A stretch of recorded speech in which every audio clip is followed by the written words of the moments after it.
Make sure I'm recording. Check 1, 2. It's that time again!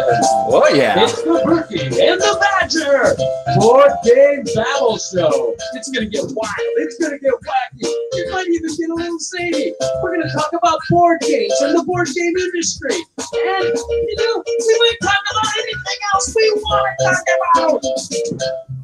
Hey!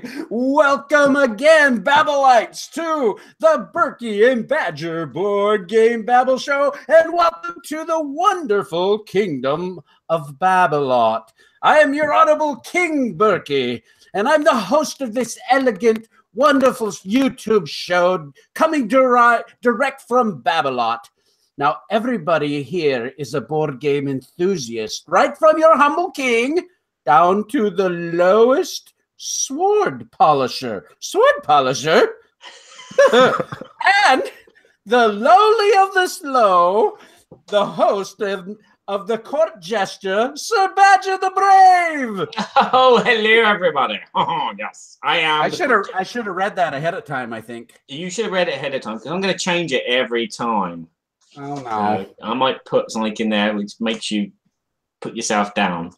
Anyway, hello everyone. Welcome to the show. This is episode 57, where we're talking about dream teams. In this show, we will quickly talk about what we've been up to in Babblot, and then we're going to do a roundup of the rumors that have been going around in Babblot in our things that make us go section, and then we're going to interrogate our special guest prisoner, Mr. Tony Gullotti.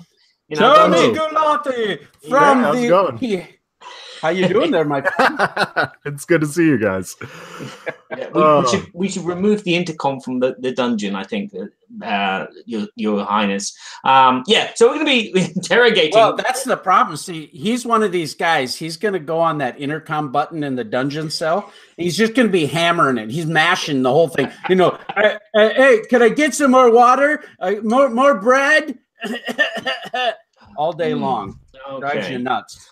Yeah, so we're going to be interrogating in our What Game is Behind the Door section before going into our Babble section. We're going to be babbling not about storytelling. I forgot to change that part of the script. But we're going to be babbling about the dream team, who we would have working for us if we were board game publishers. Which designers would we have and why?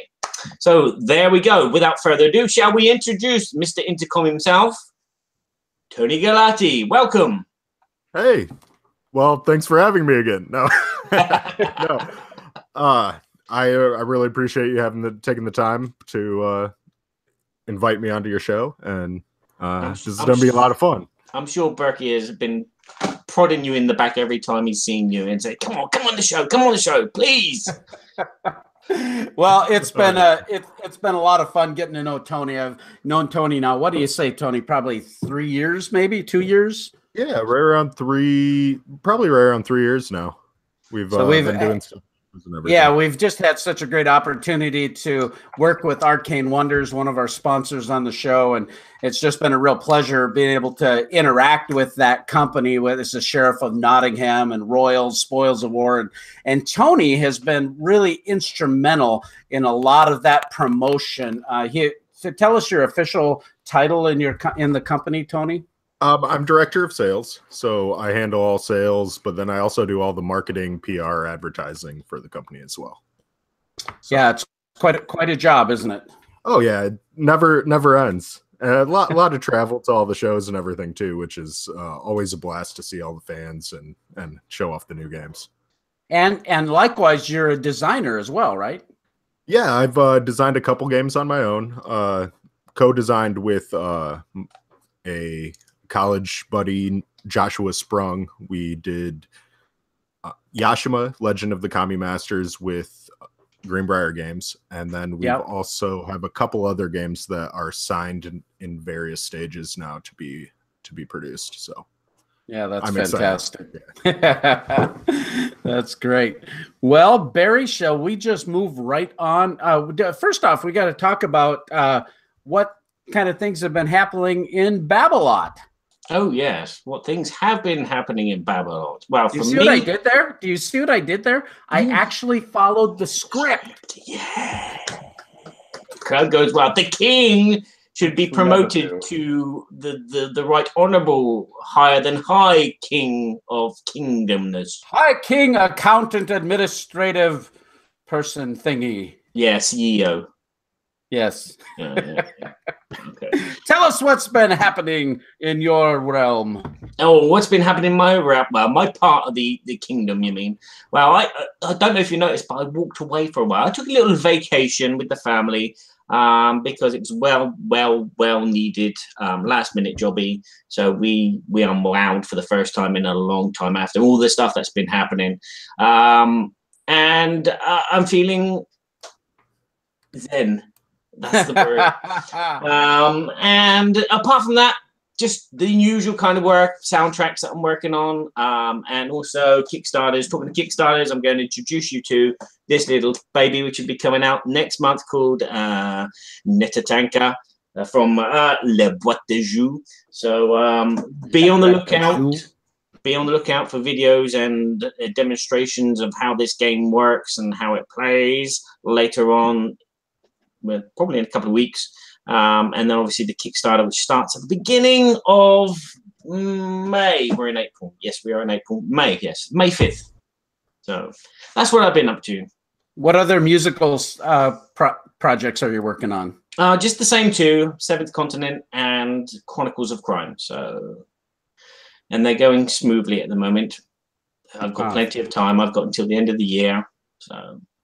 Well, I saw a lot of your foodie pictures on your vacation, and it looked like you were eating in style, brother. Yes, because in Brittany, that part of France, which kind of resembles England, one of their main delicacies is pancakes, or galettes as they're called. And you just basically have a pancake and you put anything you want in it. So you have like an English breakfast in a pancake. Or you'll have, bacon, eggs, and chocolate sauce in a pancake. And as you saw, one of those pictures, there's salmon salad. Oh, it was lovely. Oh, that looked fantastic. Oh, yeah, that was a crepe speciality, that. So, enjoying all the local dishes, a lot of seafood, because it's next to the sea. And I saw that picture that you placed, though, with Aurora. And she gave you the look that my wife gives me when I take pictures of her and post them on Facebook. Yeah. No, I think that was the fact that she knew that the camera was going to go off and she didn't know whether to put it in her mouth or not. She was hungry. She really wanted to dig into it. I was like, do you want to do it? And have one of those faces. We go, oh. Yeah, my wife hates that when I post her on Facebook. Oh, dear. Oh, dear. Normally, when you post your wife, she's always cuddling you and smiling. Well, of course. Oh. Near the big racks of meat. is the cuddling and everything near the big racks of meat that you have on Facebook all the time? Speaking of big racks of meat, and speaking of Barry's things that have been going on, I have had the opportunity. My son-in-law, his father owns a company called Heritage Transport. And for about 4 years, I've been doing what I call Rib Fest. And Rib Fest, I make 30 racks of our Burke's Happy Mouse signature spiced smoked ribs. They're smoked with apple and cherry wood. It takes me 2 full days to make all of this.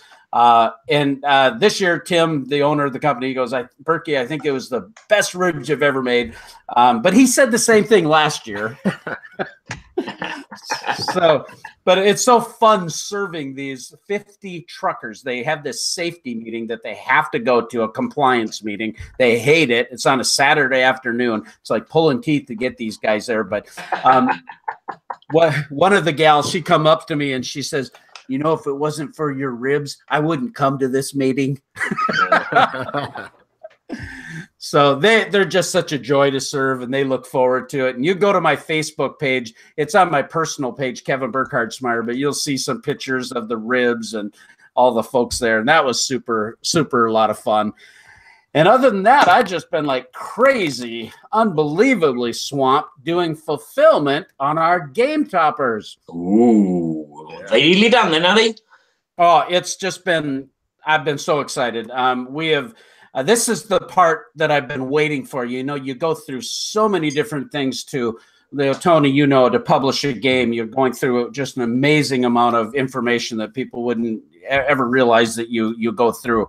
But we are at that stage where we've delivered about 90 of our standard game toppers, and we're just getting ready to move into our luxuriant models that have the wood inlays, doing fulfillment on those. And we started a Facebook group called Game Topper Nation. And we have Game Toppers LLC, the Facebook page, but we also have Game Topper Nation, which is a group, and people are sharing their photos and their experiences and little tricks and tips. And it's just been a hoot. People are loving these game toppers. So I've been like, my heart is so full and so grateful for all my backers and so excited to see the joy, that this gaming upgrade is bringing people. So that's been really, really super cool. So we love them. We've had a couple of them at our booths for a while, and now we're using them as display pieces for all the upcoming shows this year. So we can't say better things about these tables. Thanks so much, Tony.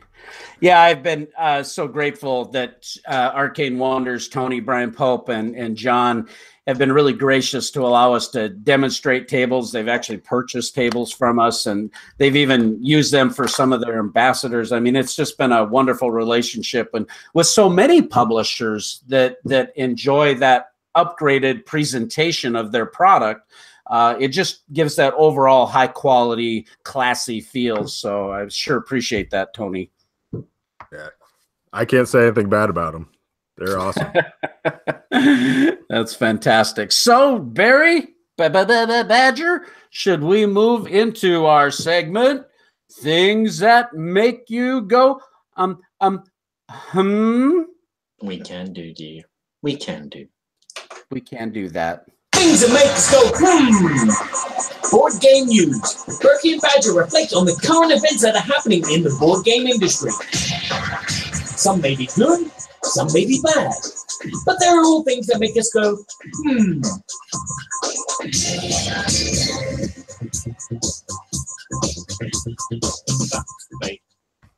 Almost forgot. Well, right before we go into our segment of Things That Make You Go Home, we actually have two sponsors of the show, and one is Academy Games and also Arcane Wonders that is here with us. And we're going to spend a little more time with Tony talking about some of the upcoming offerings that Arcane Wonders has in their Dice Tower Essential line and so forth. But we also, Academy Games, Uwe Eichert and Gunther, have put out just some fantastic products. Their Birth of America series is such a fantastic line of games. But one of the things that you're going to see a lot of, they are restocked now on Vikings 878. Now, this is kind of a similar type of game of the 1775 and the 1812 game. But it's amazing how these different Viking characters, especially as the Viking factions come flooding into the game. The amount of variability with the expansions, the custom design play mat that they have for this game is just phenomenal. So if you haven't had a chance to check out Academy Games Vikings 878, I'd highly recommend you do that. And they also are still offering pre-orders for their Agents of Mayhem, Pride of Babylon, which is a fully 3D tactical game where the tactical 3D map actually breaks down based on different player interactions and is highly interactive. So again, thank you to our friends Academy Games, and check them out at academygames.com. Yeah, Kabuki Kid says Vikings 878 is really fun, and she is absolutely correct. Ben, we got Ben Lunches is in the house, and Rick Ortloff is in the house, and Darth Grader's in the house. Hey, welcome everybody. It's not a house; it's a kingdom. So it's Kingdom, throne room, castle. Throne room. They're in the throne room. There they are. Hello. Hello, welcome to the castle, everyone. Not in the dungeon like me. Switch that intercom off, will you? Just smashing on the intercom. So, Barry, what are some things that have been making you go, I'll start with the one that gave me the idea for this topic. On our last show, I spoke to you in the other things that made us go section about an Alien game, which was going to be, well, was taking pre-orders by a company called Wonder Dice. Now, I don't want to go too into detail about it, but apparently they were not given the game, but they were demoed the game by the designer. And then some time went past, and they actually are now publishing a game with the same title, similar mechanics, I've been told, and no designer name. They say that they created this whole thing in-house. Whereas all of a sudden, there's been a bit of an uproar by the gaming public media here in France, saying that this is wrong due to the fact that it's like they have stolen the idea of the game and published it themselves without the designer. There's been a lot of back and forth between the designer and the company. There's been no kind of agreement between them either. And it's a really sad state of affairs that a game that was going to come out is probably not going to come out at all now due to the fact that there's been this kind of a breach of copyright. I wouldn't know if it is a breach of copyright or not. But for example, here in France, designers go out and they demonstrate their games at every event possible to try and get someone to publish their game. And so there is a kind of a copyright there because people know that game, it belongs to that designer and that game, oh, they played that game with so-and-so, but it was called something else before and now it's, yay. But I don't know if that happens a lot over your side of the pond. Well, I think this is an interesting topic, and I think Tony might be able to weigh in some here too, because oftentimes publishers, they're taking in these ideas from different designers that are pitching their games. And I think what was interesting, I was listening recently to the Secret Cabal gaming podcast, good friends of mine over there, and Tony Topper was doing his news segment, talked specifically about this. And one of the things he commented was, that I guess the company's response was like, well, just because some guy on the internet says that we've stolen this doesn't make it true. But the guy that was being a big proponent that you probably know, Badger, is that it was Bruno Feduti saying, hey, this is wrong. Something's uptight here. So Bruno, being a respected designer, knew maybe a little more. And now we're kind of now in the court of public opinion here. We don't have all the facts. We don't know.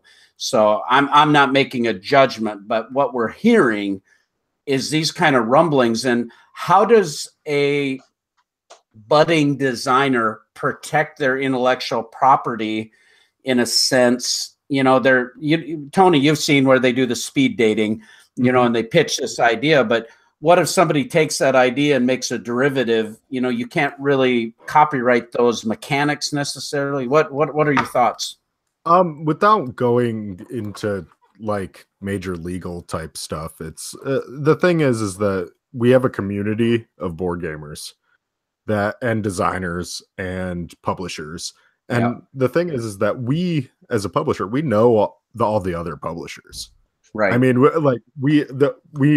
I've seen numerous, even in only the couple of years I've been in the industry in this role, I've seen numerous designs come out that I've seen that we either passed on or we got a little ways and then it just didn't end up coming to Arcane Wonders. Mm-hmm. And so the thing is that you see a lot of these things where people are like, oh, you need to patent the game, you need to do all these different things. And when you get into different aspects, yes, you can copyright the rules and the rule text. That goes so far. You can, if there's images, it's absolutely under those images are under protection.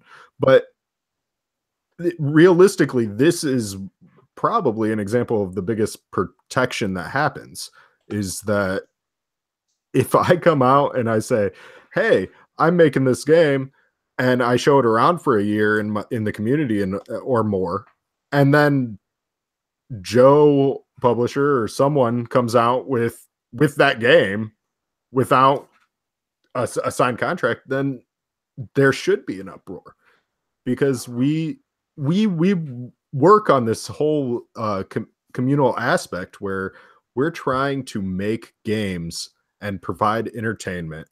Yes, there are going to be similar games, and we've seen similar games to things that we've been publishing, even where we come out straight out to a designer and we say, you know what, I'm not going to look at your pitch because it's too similar to something that we're already doing.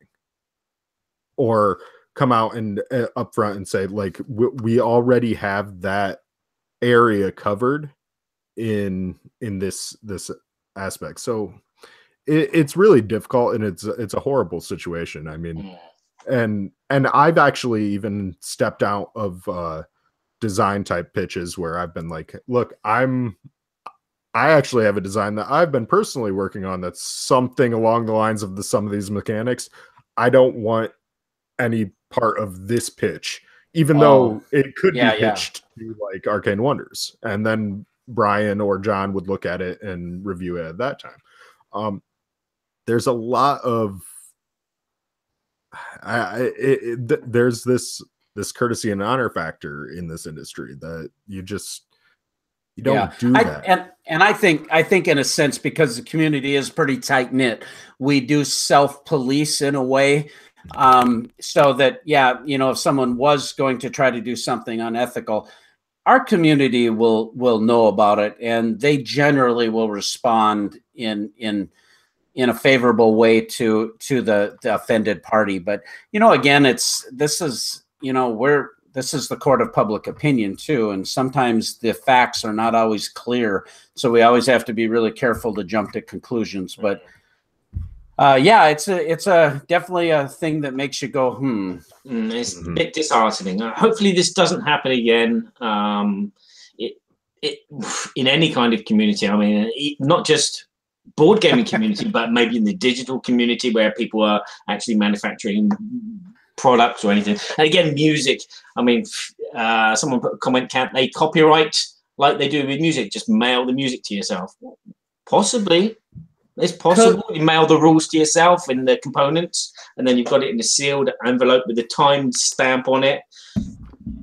The king has identified someone in the chat who has made a funny. Kabuki Kid has made a funny. Oh, no. She says that Bruno Fedudi walks into the bar and asks the bartender for something dry, and the bartender gave him an old school Euro.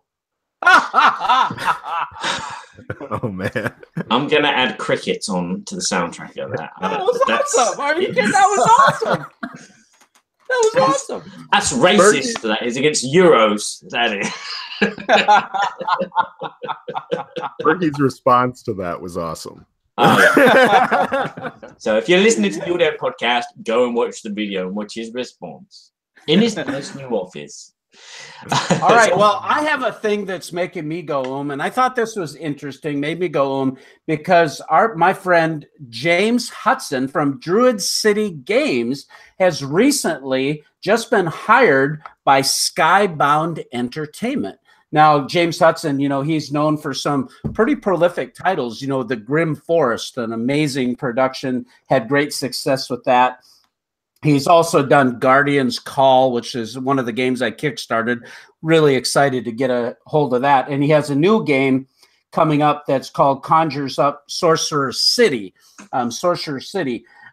What made me go about it is that personally, I wasn't all that familiar. Maybe it shows a little bit of my naivete or ignorance here, but I'm not that familiar with Skybound Entertainment and the offerings that they have. But supposedly, according to the IVC2 article, that James has been working with them for a time, and he's actually moving his family all the way to California, which is interesting because James, he says he identifies himself as a hillbilly from Alabama. And so he's moving to Los Angeles. It's the Beverly Hillbillies all over again. But they're very excited to have him on board. And I was wondering, Tony, have you had much interaction with James, or do you know much about Skybound Entertainment and what's going on there?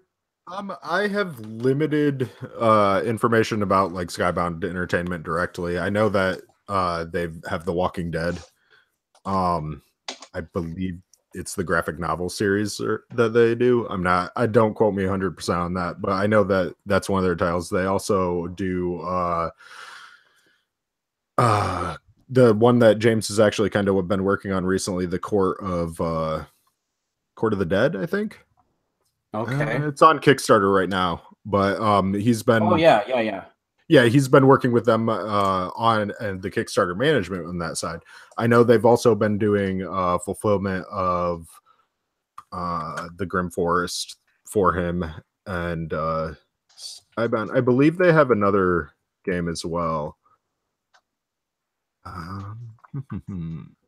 Well, it looks like James is actually going to be heading up this whole gaming division side of their IP. So I think it's this company wanting to really get into this side of the hobby. And, you know, from what I've seen and from what I know of James, I think this is a fantastic hire.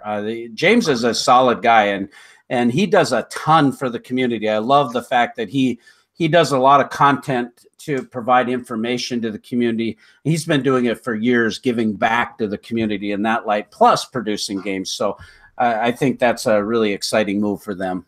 Yeah, no, I've been friends with James. We were talking when he was doing Barnyard Roundup back when he just started that, and he's got this attitude and personality that's contagious. So like, when you see him out there, he's out there making moves, doing things. He's really one of those people that it's the story of the dream. You're like, yeah, he's going to pursue it until he gets it, and it's something to aspire to. I mean, I listen to his daily, weekly live streams. He did one this morning just as much as I do with Jamie Stegmeyer's, because they're both personalities that have huge charisma and things to teach you. Yeah, absolutely. And Derek Funkhauser from Board Game Spotlight, Game Toppers, we're actually doing a sponsorship with them, and we actually just got a Game Topper over to James, which is interesting because they work so highly together, and they just do quality work. It's I just think it's pretty exciting to see people, like you say, Tony, live the dream, be able to immerse themselves in the hobby and do something that they just love. Absolutely. Well, with that Badger, right before we're going to go into our game show with our guest, Tony Gullotti, we're going to take our sponsorship time to go with Tony Gullotti right now, being so we have you here. Normally, we would do a little intro of what's happening with Arcane Wonders, the Dice Tower Essential line of games that have been very prolific and very successful. But I see right behind you, I mean, well done there, brother. You've got Critical Mass right going on behind. Tell us a little bit about the new offerings and what you're excited about at Arcane Wonders. Yeah, absolutely. So before I jump into Critical Mass, I did want to just bring up Senshi. This is not one of our Dice Tower Essential games, but it is coming out here in June. It was pushed a little bit in the dates, but we wanted to make sure the manufacturing was awesome, and we just got it in the first production units. They're going to be going out to reviewers, but I wanted to just show off, like, these are the little tokens that we have. They're little blue, yellow, red, and green, and in Senshi the goal is to get these tokens, and you take them and you are testing to become the next master of your martial arts school. So the current master is ailing, passing on the legacy, and you are all competing to determine who has the most balance, the wit, the strength, the agility, honor to become the next master. So how that's done is you take little stacks of tiles using the train. So you have three actions: study, train, and test. You study, you take a stack from the center. Training is taking a tile from anywhere. and playing and testing is playing a tile into your scoring. We have a run through of the actual game from Gamma at the Arcane Wonders website. If you go to Arcane Wonders, you click on the little Senshi box, or in our game section, there's a little video that runs through actually a full 2-player game with me and Eric from Board Game Geek. So that's a quick, easy way to see it. But the game is really strategic. So at first you're just like, oh, I'm just doing one of these actions, but it's one of those real quick 15-minute, 20-minute games, similar to like Onitama. And yeah, it's got a great presence on the table. It looks fantastic. Yeah. And we're really happy with how the tiles came out. Basically, it's just one of those games where we see people being able to pull it out pretty much anywhere. I've taken it out, and my wife and I have played it at the bar over cocktails. But then you can also, I have my 8-year-old playing it with us as well. So it plays 2 to 4 players, about 15-20 minutes, and the MSRP is $19.99. So we're really excited. That's coming out in June. That's Senshi. It's going to be seeing a lot of retail store demo tables here in the next month, because we did a presentation at Gamma where we're sending them out in advance to a number of retail stores. If you're a retail store listening in, haven't gotten a demo copy, definitely hit me up and I'll get your store one. Awesome. But that one's the first launch actually this year for Arcane Wonders. But let me just pause for just a second too. I think one thing that I've come to know about Arcane Wonders that I think is really neat is they really have developed a presence with the local family game stores, and they've really done a good job developing that type of envoy, if you will, program, or that type of what would you call it? Affiliate program, where you're really supporting the local game stores, and you just do such a fantastic job with that. We try to do as much as we can for the game stores, because those stores and the people who play games in them and are the big ambassadors running the programs there, those individuals are what really, it's a huge driving factor in our industry, especially when a game is coming into a new game is coming to market. If we don't have the game on shelves being played by people aren't going to know about it. Right. Especially with the influx of all the new games. So yeah, you don't have the same Kickstarter hype engine. Yeah. It's just a totally different marketing avenue. Like, it's, instead of bringing it through Kickstarter, where you have a hype engine of direct consumer base right there, we're hitting the ads and everything, getting it in front of as many people as possible, and we also heavily utilize conventions. So our conventions, we're really excited about Origins Game Fair coming up, because we have some good stuff going there. That's going to be awesome. So tell us a little bit about the Dice Tower Essential line. I know Critical Mass is going to be a big feature coming up at Gen Con. Yeah, so Critical Mass is actually our Origins Game Fair launch. We're hitting it with a double set launch. We're having 2 box sets, the Patriot versus Iron Curtain set, and then the Raijin versus Archon set. Each box is completely playable by itself.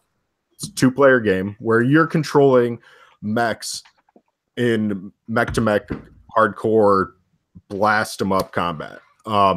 In the game, you have a mech board, which is kind of like your cockpit. It shows your mech of choice on the back. On the front, it shows the critical components. It has these little slots where cubes actually I love those. Those are great production. Yeah, that's fantastic. And those are actually all the critical component shields. And as you blow away the shields, you take the cubes off of your player board. So it's a visual game where you can see exactly how much life each critical component has on the board, and you just basically are playing cards in succession to damage or defend or upgrade your mech on the fly and continue on. It's about 30-minute game. If you do get both sets, you can play team game, where you actually have targeting cards that show which mechs you're fighting. But out of one box, it's a 2-player game. That is part of the Dice Tower Essentials line of games. The Dice Tower Essentials line is a line that has been approved and also composed of games that Tom Vassell, and you can see it by this banner flag here on the games. Yeah. Tom Vassell has come to us with these games and said, hey, I think these should be in the Dice Tower Essentials line. At that time, we then review them internally. And if it's something that we feel we're a good fit for, then we publish it under that line. And it's one of the Dice Tower Essentials. The first Dice Tower Essential was Sheriff of Nottingham. Yeah, second one was Onitama. And then we also just recently had Viral as the latest one until just recently Critical Mass is coming out. So, and of course, don't forget Royals. Oh, no, don't forget Royals. Not forget Royals. Or Spoils of War. Or Spoils of War was actually not a Dice Tower Essential. Oh, wasn't it? Nope, that one was one published by Arcane Wonders. Similar to Senshi. Senshi isn't a Dice Tower Essentials game either. These are games that we picked up. It's not that Tom doesn't like them. It's just that Tom brings us the Dice Tower games. We pick up these on our own. So Spoils of War was the first of the games outside of our flagship launch of Mage Wars that has been just an Arcane Wonders launch. Yeah, and essentially, yeah. So basically we have a couple Dice Tower games coming out. Critical Mass is the one that we're highlighting and launching at Origins Game Fair. The next one is a game that there isn't a lot out there yet, but that's going to change here very, very shortly. Yeah, baby. Tell us. It's called Good Critters. So Good Critters is a game that is it was initially launched as Tieftaschen in Germany, Deep Pockets. And it is a game where there is a boss. And we've kind of rethemed it a little bit. It had a political side view on stuff. We kind of took this and you're all critters. And you just completed a heist. And now you're divvying up the goods from the heist. And the big thing is this. The boss is going to be divvying up these goods and giving the cards to each of the players. But each of the crew, all the critters, then have to vote on that distribution of goods. So you could say the boss could be just like, hey Burky, I'm going to give you 5 treasures, or 5 gems, money to you and money to me. And we're the only ones getting any of this loot. But you'll be incentivized to vote yes. I'll vote yes, but each of the other players will also at that time probably vote no. So that's kind of one of those things where, but there are other options. You don't have to vote yes or no. You could decide to skim off the top and just take take one of the loot from the top of the deck. So if there are ties, different things happen. But the whole general feel is that you can boot the boss and get a new boss in there if you don't like how things are going. So, yeah, I actually got to play this at Dice Tower Con last year with Tom and 6 other people, and when it was actually the Deep Top Pockets version. And man, we had a blast. That was awesome game. I mean, it's quick, it's easy to teach. I mean, you bring it to the table in 5-10 minutes. Everybody is playing and immersed in the game, and I think that's one of the things that I like so much about Arcane Wonders, and I honestly feel this way. Is the games always just have such great player immersion. I mean, you're always involved together in the social aspect, it feels like to me. And so I love that so much about these type of games. And this was a great game. Oh yeah. Here, I'm gonna see in here. This is kind of last minute, but I'm gonna see if I can shoot a link here so that Barry can share some of these pictures. There you go. Is it up on your website yet? No, it's not, and that's the big thing. So it's gonna be So we're getting an exclusive scoop here. Is that what happened? Yeah, kinda. You heard it here, folks. At the Kingdom of Babblot. You guys are some of the first ones to see any of these pictures. I put the Dropbox link in there. I think you can open a couple of those up just to show on your screen and stuff. Okay, so good critters, yeah? Yep.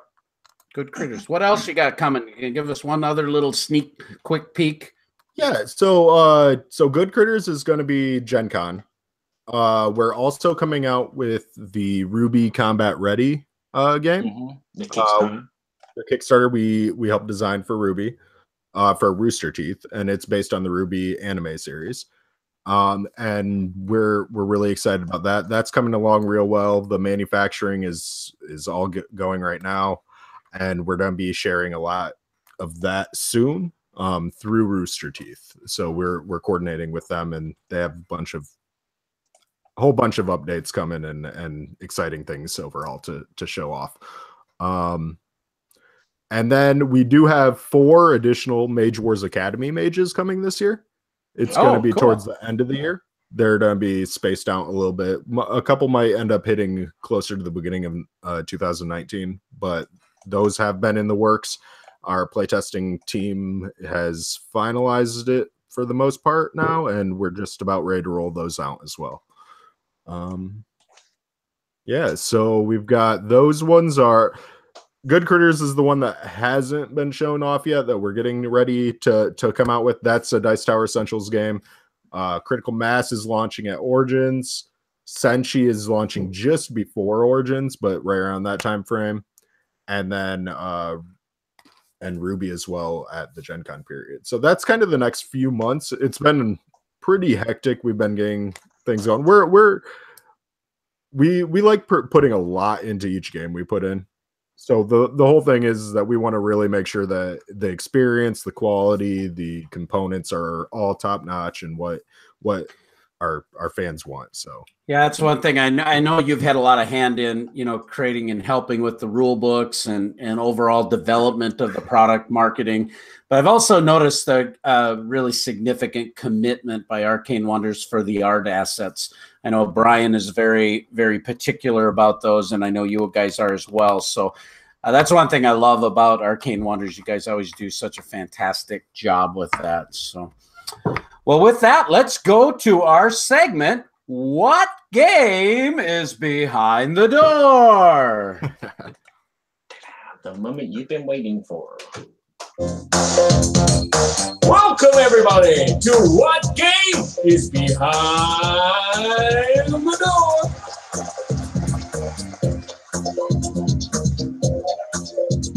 In this segment, will we put in our special guest to the test by asking them 3 questions. Questions like, what was the last game that they purchased? What is the game they're most excited about getting? And what is their favorite game right now? Burky and Badger will have to figure out what these answers are by asking questions in particular styles. Let's find out if Burky and Badger can get 3 out of 3 or fall flat on the floor like a floundering thingy. We're doobie. Woohoo! So, Sir Badger, tell us a little bit about our game show, and let's talk about our part 1.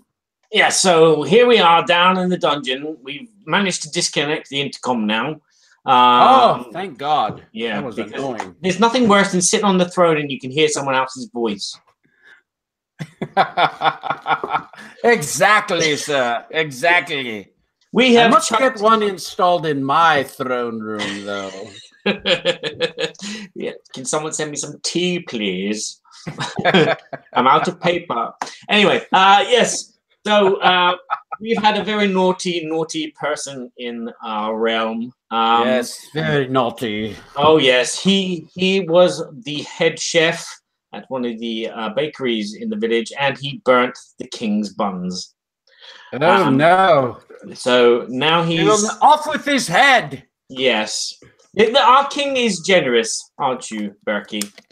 Yes. Because you're going to give him a test to see if he. I am nothing if I am not malevolent. Malevolent. Yeah, something like that. Yeah. Yes. So. Phenomenon.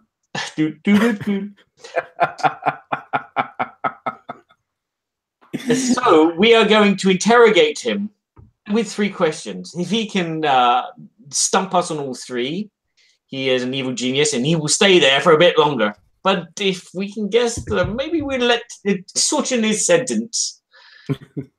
Maybe. So, our first interrogative question to Mr. Tony Gullotti. Yes, yes. Burner of buns. Is what was the last game that he purchased? And we're going to be asking 5 questions each. And Mr. Gullotti is going to give us a yes/no response. And after we've asked a question each, he's also going to show us a component from this game to try and just help us along, because there is like 60,000 games out there. So yes. Yeah. So, right, are we all clear? I've dropped my pen. Yes. So now I know this. I'm glad I brought the game.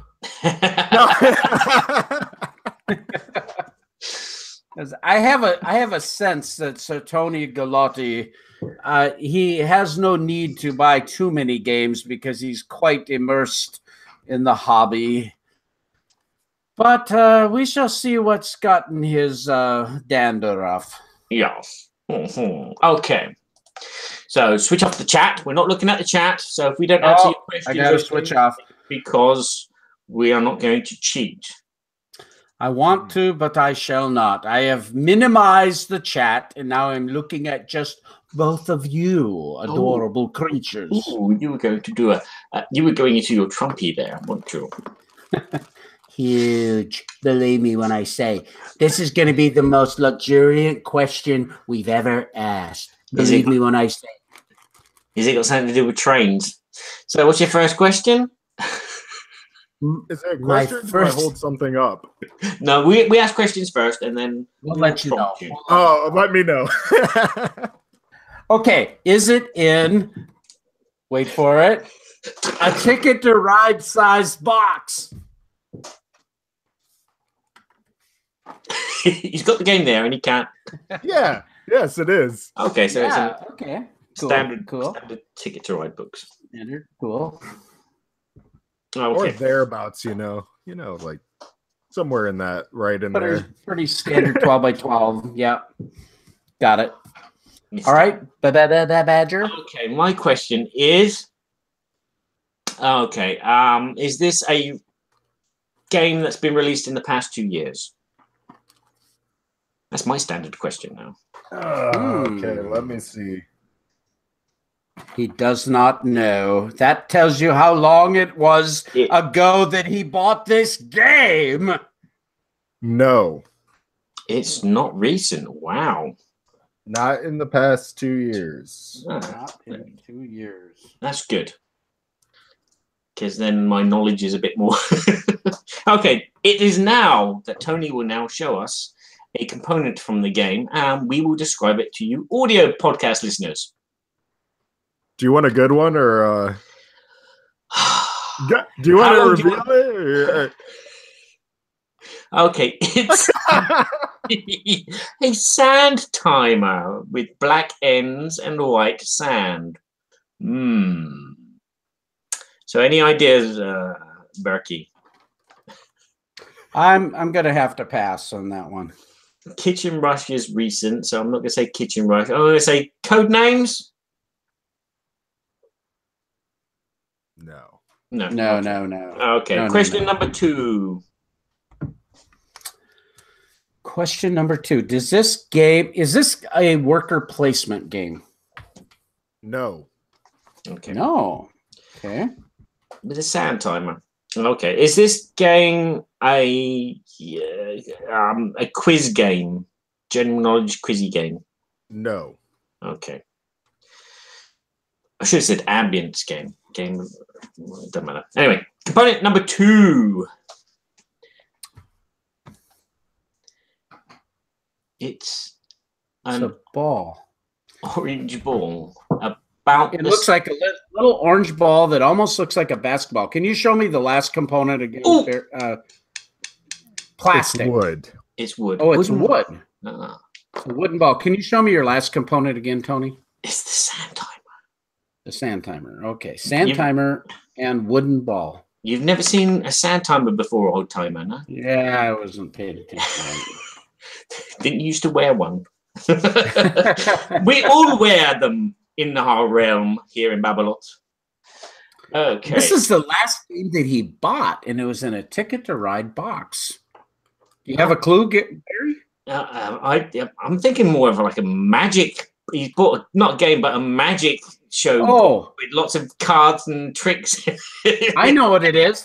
This is I'm going to make a guess. This is a children's game, and it's Dr. Eureka's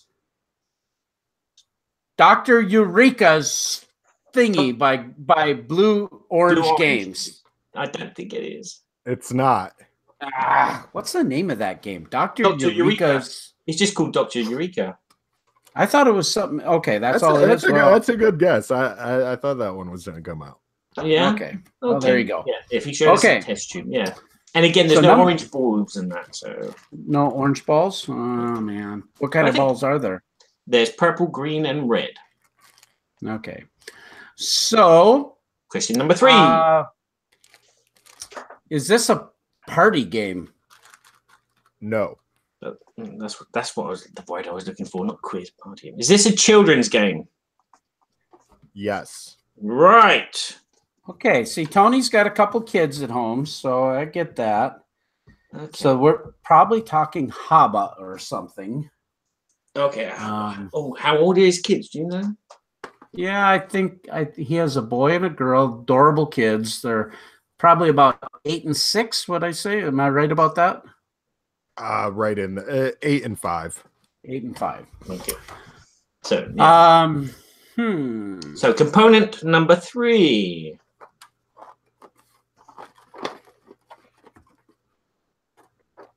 It's a card, and it says orange must not be on top of any spears. Orange must not be underneath any spears. There must be more orange than black. Blah blah blah. Okay. So it's a card, everybody. It's a card with the rules on it. It's very thick. Oh, heavy, thick cardboard. Heavy, thick cardboard. Oh, yeah. This is not my genre yet. I'm glad you didn't show us the black balls. That's there it is. The black ball. Component number 1 is you've just been blackballed on Burky and Badger's Board Game Babble Show. Okay. I don't know what this is. So no, I haven't got a clue for the moment. So question number 4. Is this made by Haba Games? No. It's not Haba. Not Haba. I'm trying to think of his name. Is this game designed by Roberto Lafeneur? Rico. No. Roberto Fraga. No. Okay. That helps. Yeah. Because he's designed quite a lot of games like that. There's not just like Dr. Eureka, there's Dr. Bacteria or something like that as well. And a few others. Okay. So component number 4. Oh my goodness. That looks familiar. So this looks like a heavy, thick cardboard that the little balls set in, it looks like, but that's kind of like, oh gosh, it's like cutouts that you can slide around, almost looks like a sphere, if you will. So that's a player board. Good grief, Tony. You asked what the last one I bought. I bought this literally the last weekend when I was at Tabletop Day. Oh, really? You just bought it? Yeah, I went to a game store, Acropolis Games in Michigan, and I picked it up when I was there. Oh, heck. But it's a couple years old. More than a couple of years old.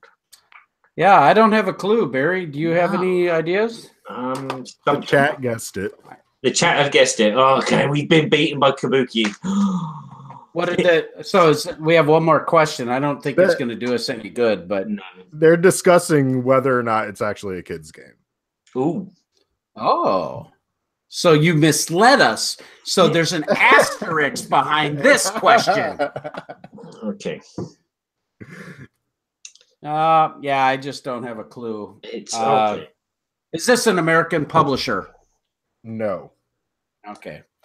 So it's European publisher. Barry. Okay. Well, is that true?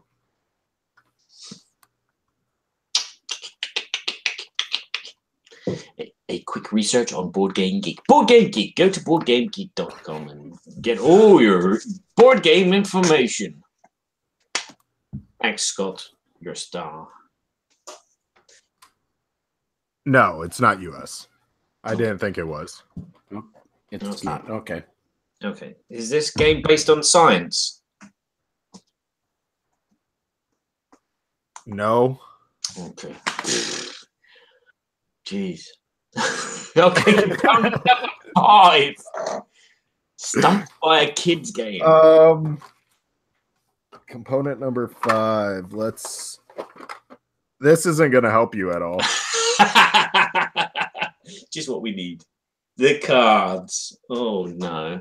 And I can't show you the back. Okay, no worries. They're cards, and they look like they got balls on them. 2 balls on each card. And they're telling you cannot touch maybe a black ball with a black ball, or touch a blue ball with a blue ball, or a white ball with an orange ball. And there's one which says an orange ball. This is wow. This looks like an interesting kind of game. One of those. We'll have to wait and see. I haven't got a clue. Yeah, Burky's gonna sleep. You guys are having trouble, so let me. I don't know what it is. Let me do this and see if this helps at all.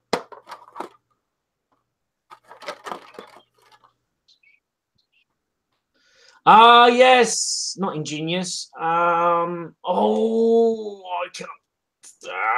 Yeah. That's about all the guesses, like hints I can give on this game, though. That's not a kid's game. It's it. My kids. Oh, so you know what it is? Yes, I've seen it. The box is like bluey green, turquoisey, with the balls in the middle, stacked up as a pyramid. I can't think of the name of the game. So you have to tell us, Tony. Yeah, you have to tell us. You're right. It's Dimension. Dimension. It has won the Best Toy Award, as well as Parents' Choice Silver Honor, Parents' Choice Foundation. It's by Cosmos and things. Yeah, that's the last one I bought. Okay, tell us a little bit about how it plays. So essentially, you're dealt out cards that tell you the rules that say these balls cannot go in next to these balls. You must use at least 1 or 2 of this color or some such. And you have the sand timer, and basically you flip over the sand timer, and then the players have to, using their balls, create a stack, following all the rules. And so basically you have a thought process, like little puzzly thing going on. My 5-year-old doesn't use the sand timer. That's the only change I had to do to the game. Yeah. Okay. And you get bonus points and such for using so many balls, or all the balls, something like that. So, yeah. It's a fun little puzzly quick game. You play a number of rounds. That part I'm not exactly sure on, because I don't typically cohere to the rules of you have to play X number of rounds, because I just let my kids play until they're bored. Yeah. Well, all I can say is Dimension kind of made me dementia. Oh. Yeah. Yeah, I normally play Sheriff and not until my daughter gets bored. It's not 2 or 3 rounds. It's till she gets bored or the deck runs out. All right, well, let's move on to part number 2 then. Okay, question number 2 is, what is the game that Tony is most excited about getting? In this round, he's going to be, excuse me, tickly. Give a little tickle. Give a little tickle. In this round, he's going to be drawing an image for us, and we're going to have to guess it kind of like Pictionary style. Pictionary style drawing. Yeah. All right. We'll see how good Tony is at his artistic acumen. Okay. And of course, we will describe it for you audio listeners. Okay. So I just draw a little picture. Yeah. Yep, draw a picture. We're going to show it. We'll explain it to the audience. So those of you that are listening to the audio podcast, that can be found on iTunes, Stitcher Radio, and where all your favorite podcasts can be found at libsyn.com. We will explain the glorious artwork that Sir Tony of Gullotti is diligently trying to replicate. I see his eyes looking at the game box. He's trying to be precise. We know that he will not be. He's not tracing the cover, is he? Yeah, that's what he's doing. Cheater, pumpkin eater. What are you talking about? Oh my. I mean, he's got his oil paints out, his watercolors. He's doing the wash right now. Just look at him go. He's got his air paint brush outs now. And now he's like, this is supposed to be a 30-second thing, but we're going to be here 2 hours, folks. Okay. Yeah, we have to edit all this out. Okay, the image is done, and it's up against the camera. Ooh! Oh, he's got a bird. He's got a bird. I think I know what this is. It's sitting on a branch that has little berries, it looks like, with leaves. Those are pitiful berries, but the bird is sitting there, and it's very happy. Yeah. No, it looks bored. The bird looks bored. Do these birds look better? Oh. Barry's got a picture. What is Barry's picture? So Barry knows what it is, and I don't know what it is. Is it songbirds? It is songbirds. The heck? Way to go, Barry. Well, he drew the exact same bird from the cover. He was tracing the cover. I was not tracing the cover. I was looking at the Kickstarter page. That was awesome. I would have not gotten that. Well, it was just a recent Kickstarter, something I think that my wife and I will really enjoy. So, yeah. Is that a 2-player game or? Yeah, it can be played. It's 1, 2, 3, or 4. Okay. I took it on holiday with me, so I could play it with the wife. She didn't understand it.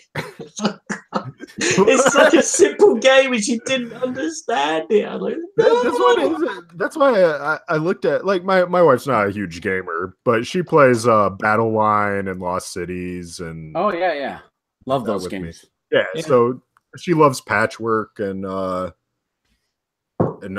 Onitama we play, but.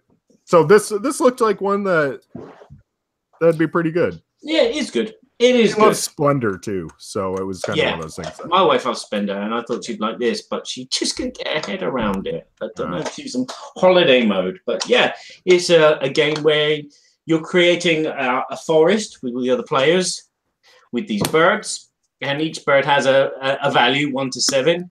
And at the end of the game, once the forest is filled up in this 5x5 grid, you'll go across horizontally and add up the totals of each of the 4 different colored birds. And whoever's got the highest total will win the token, which is points at the end of each of the rows, horizontally and vertically. And that's it. It's a game that plays within about 5 to 10 minutes. There is a bit of thinking. It feels like a kind of normal kind of card game, made from a classical deck. Really enjoyable. Not too keen on the solo mode myself, but it's definitely fun little filler game. I'm jealous you have it. Yeah, that's the original, isn't it? Yeah, that's the original. But again, this is not my copy. This is a friend who lent this to me. And your copy looked like it had some Asian writing on it. Is that Japanese? Design game or it is. It's from the same company that I think did Deep Sea Adventure. Oh, Oink Games. Oh no, it's not. No, it's Homo Sapien Lab. Homo Sapien Lab. Okay. Well, awesome. Let's move on to part number 3 of our game show with Toast Tony Gullotti from Arcane Wonders. Okay. Did anyone on the thingy get it? Birdie Fight. Yes, Kabuki. That's the original title. Yeah. Oh, Birdie Flight. Well done, Kabuki. You're a star. How do you do it every time? Kabuki's amazing. That gal is amazing. Okay, question number 3 is, what is Tony's current favorite game? The game that he's always playing recently, the one that he's dreaming about. When he's not dreaming about it, he's waking up to it, sat next to him on his pillow. Drool on it. The game that is probably not the best is #1 game of all time, but it's the one he's currently loving. So we're going to do this in a different style. We're going to do this. Tony's going to give us 5 one-word clues, and after each clue, we're going to have a chance to guess at what this game is. All right. Here we go, baby. So I have to give 5 one-word clues. 5 one-word clues. It has to be a game I'm all about right now. Oh yeah, this is top game. Top game that this is almost like your favorite, at least your current favorite. Current favorite. And probably favorite of all time. And favorite of all time. Well, close to. Oh man. Yeah, because if we get this is not just something you like playing right now. This is like, this is an awesome game. I love this game. I dream about it. This is such a hard question for people who own a bunch of games. Yeah, I know. You look horrible. I mean, with the number of games that you're looking at, like different genres I like more than others in different ways. And on different days, you know, one day you want to play something abstract. Tell us more about your favorite genres, will you please?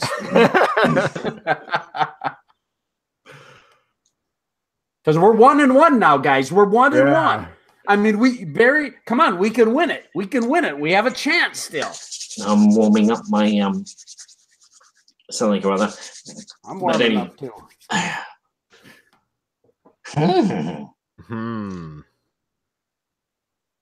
See, he's still trying to guess which game is his favorite. He hasn't even got a word yet. This is what I was trying to figure out. I didn't. Current is underlined though, so I'm gonna go with what is my current favorite game. Yeah. Okay. So one word clue that doesn't give away the game. Now give away the game. Yeah, send it to me. Geisha. Geisha. Has to be published, right? Yeah. Geisha. Wow.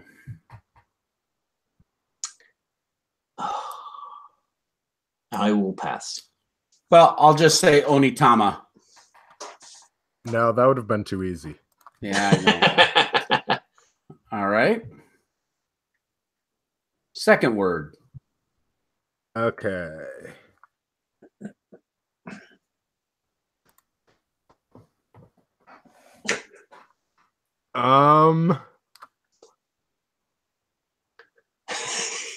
This is lip pulling tension.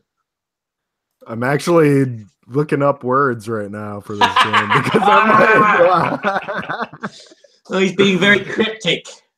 I actually have an idea. It would surprise me if this would be your favorite, though, but it could be. Music. Okay, music. Yeah, you had to look up music. Music. That doesn't quite go with what I was thinking. No. Yeah, it's a really horrible clue, actually. Oh. Here, let me redo that clue. Line. Line? Yeah, line. Like walk the line? Walk the line. Like that? Or like a line of something. A line up. A line of line of suspects. A lioness. A line of a lion. You're lying. I'm not lying, and I'm not talking about an animal called a lion either. Lemons and lions. Lion. Lines. Ooh, it's a drawing game. Ooh, Looney Quest. No. All I can think of, and I'm probably wrong on this, so this is probably stupid, but I'm going to say that game by Bruno Catala that Days of Wonder just came out with. What was it? Yamatai. No. Okay. Right. Word number 3 or 3.5. Word number 3, 3.5. Quick.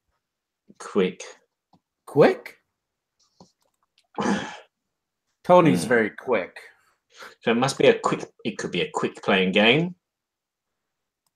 Could be a speed game. Geisha. Oh, I played a game recently with geisha dolls, and you put donuts on their head. What's it called? It's a quick game. Well, maybe it. I mean, it'd be too easy for him to say Senshi. I'll say it. Senshi. No. Ah. Kabuki Kid has it already. Right. She always has it. Is it Niwa? No.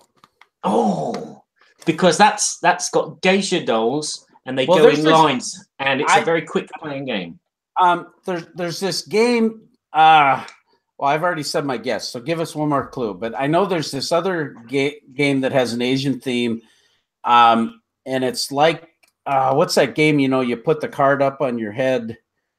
Oh yeah. Okay, go ahead. How much? Drafting. Drafting. Well, I don't know the game, but I know that I have a guess, but I can't remember the name. No, we'll pass. Drafting. Not Hammurabi. Ham and steak. Green eggs and ham, Sam I am. I would like to eat them with a fox. I would like to eat them in a box. You killed Robin. I can't remember. No. It's like that. What was that game that was a Spiel des Jahres that I didn't like? I don't even remember the name of that game right now. You didn't like it. Just a couple years ago, it's that little card game, and one of them was The Game. No, not the game.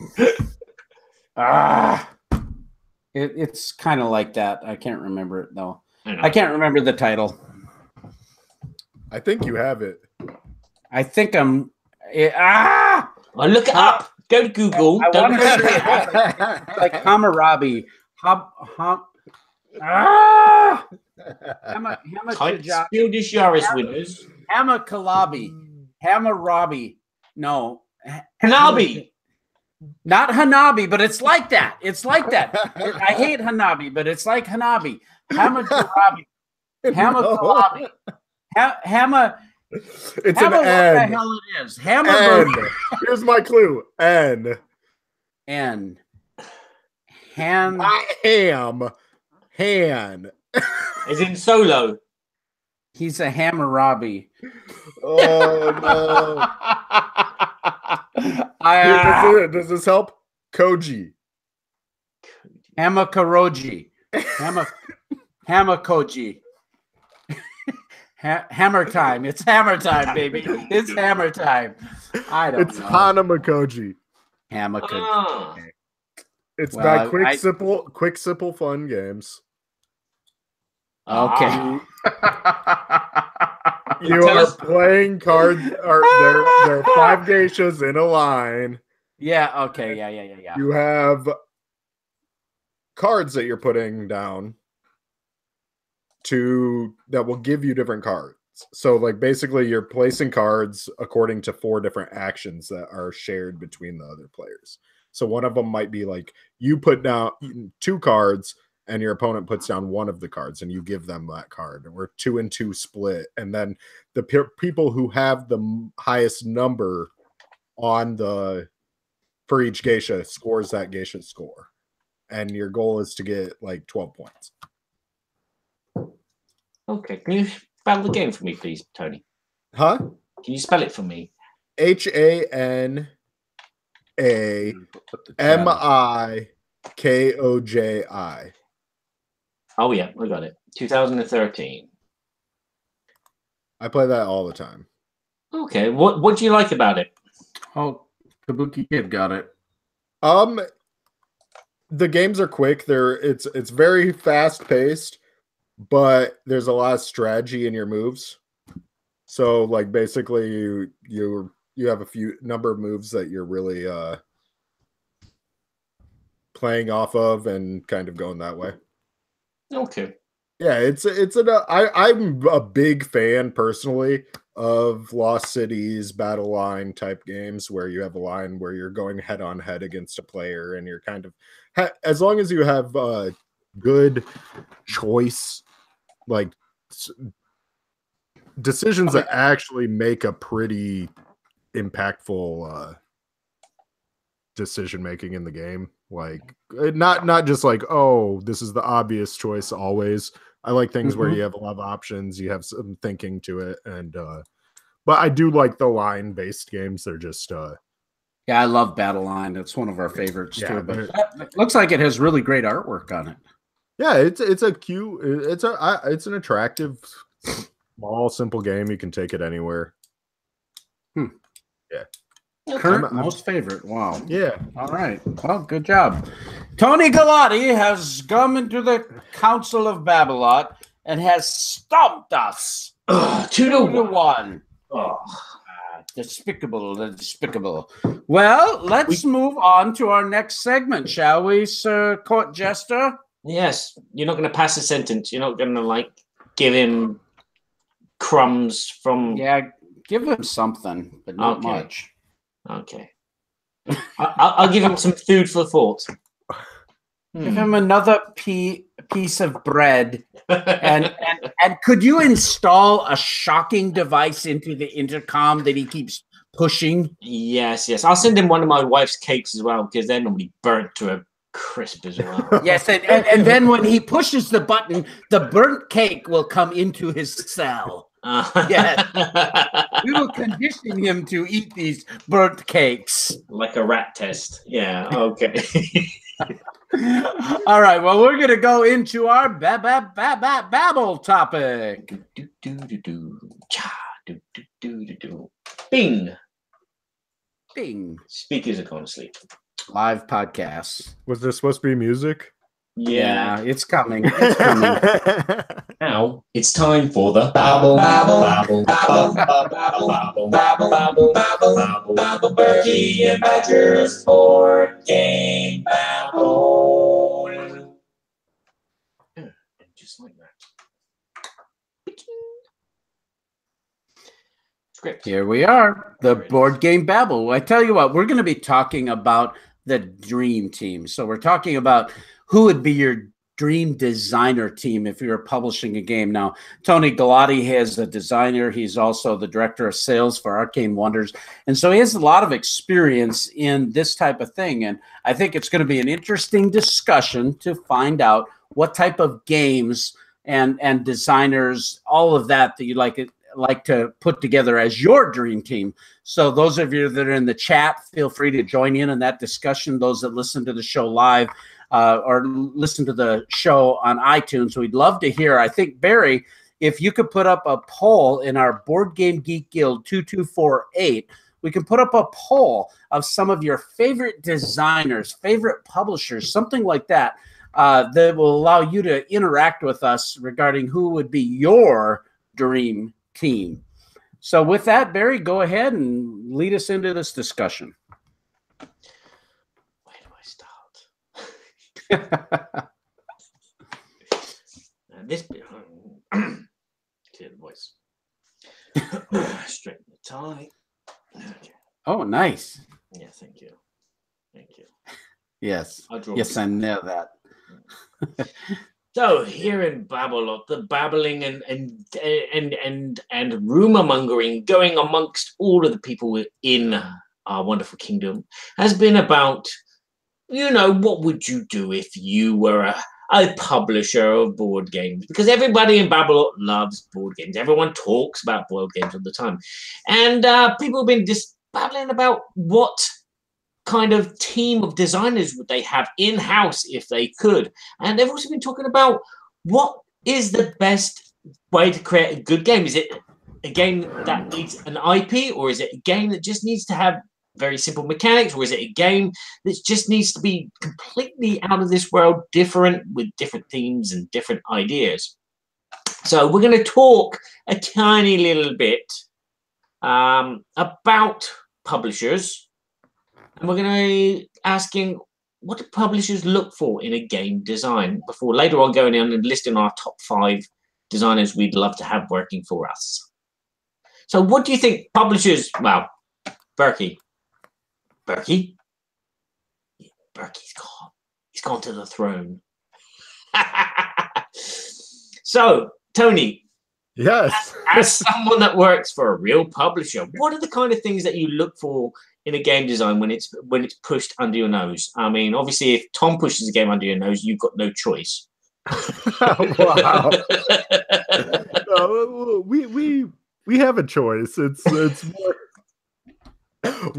what do we look for a game? The first thing that we always look for is a designer who follows instructions. Oh. It's one of those things where a lot of people reach out to us all the time about games. Like we receive unsolicited requests daily saying, "Hey, I have this design. Here you go." But so basically, when people ask, "Hey, what's the first step? If we don't know you at all, how do I get Arcane Wonders to consider one of our games?" And so we have a form on our website that we direct people to. It says, "Hey, just fill out the fields concerning your game and send it to us, and then we'll look at it." You'd be surprised at how many people can't do that.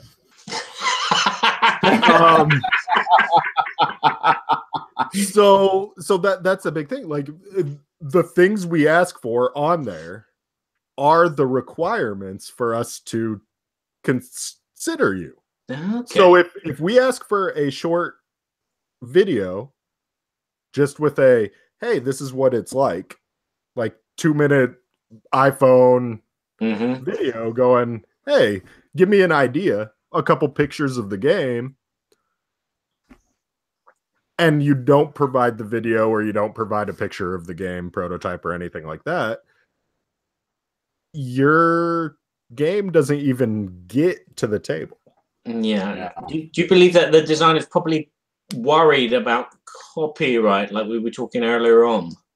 I mean, it could be one thing, but the same thing is like if you're coming, like I don't need to see a full gameplay or anything to know if we're gonna be interested in that type of game. So like having a quick bullet points of like, "Hey, here's some stuff. Here's a description of how the game plays." Short little round of like the hook mechanics or something. That gives us enough of a feel that then we're like, "Oh yeah, absolutely. Hey, we're going to follow up either at a convention or we're going to follow up in a chat like on Skype or phone, just basically." Then we can talk more, get the rules. And then if the thing is really what we're kind of like thinking about, then it would be like, yeah, okay. Then we go for like a prototype.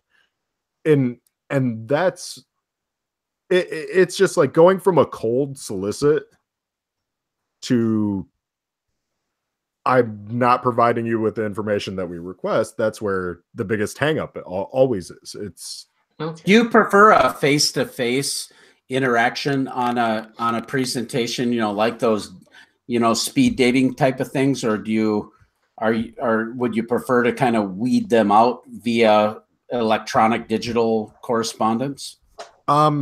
Typically, so it comes in two different ways. If you just walk up to our booth and say, "Hey, I have this game I want to demo to you," we're probably going to say, "Hey, go fill out the form on the website." Yeah. Unless you are, I mean, an established designer. An established designer that we've worked with you before, but realistically, we typically have those meetings with designers already pre-set up before the conventions. Right. Like through correspondence. So it's like, okay, I really don't have, running the booth, then the media event things at the conventions, plus designer meetings, plus internal meetings, because we do live in Texas and Indiana. our company. So it's so having the opportunity to be in one place, to have a short team meeting and stuff like that. Our conventions are really booked. Like, I believe I had like 63 meetings at the last show I was at, and it was PAX, and it was the first time we ever went there. So so when you get to like Gen Con and Origins, it's like, yeah, I'm not unfortunately going to be able to probably check out your pitch unless we've set up that time. You did mention the speed dating. It is a great tool.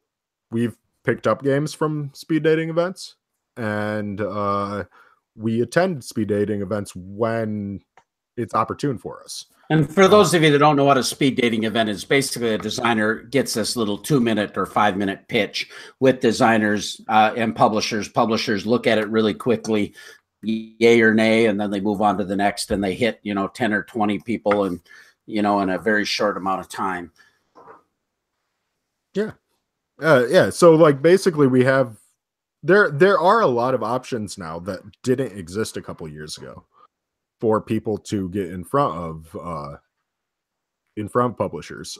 Sure.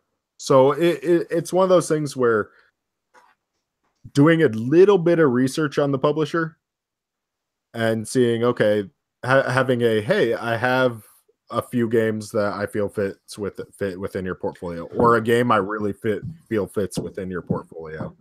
That's such a fantastic point too. If you're a budding designer, do a little research with the company, because you're going to find out if that company, if they're focusing on that type of thing. I've heard Stephen Bonacore and Ignacy Chevicek speak a lot on their podcast on Board Games Insider, and they talk about this particular thing.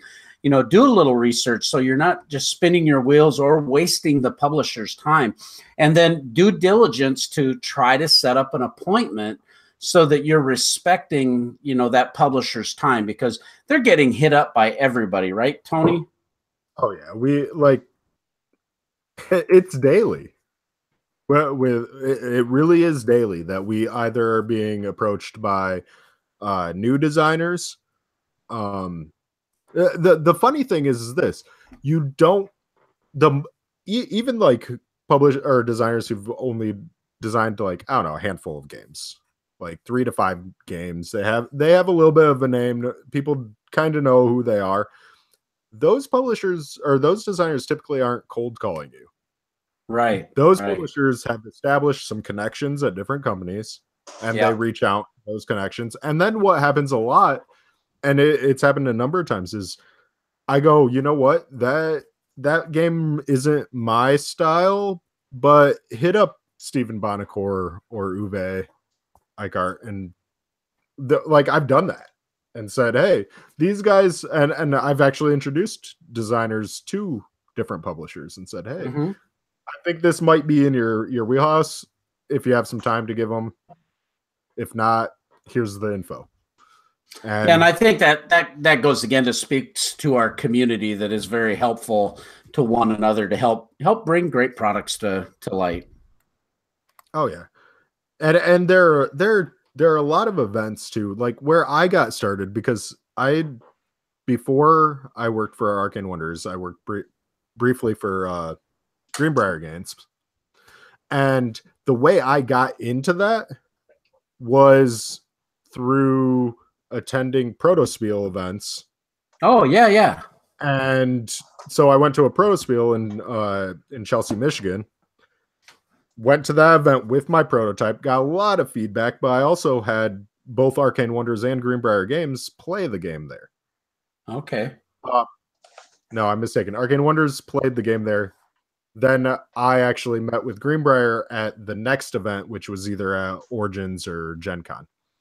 And because I hit like 2 or 3 different Prospiel type events with Josh Sprung, and we were pitching the game.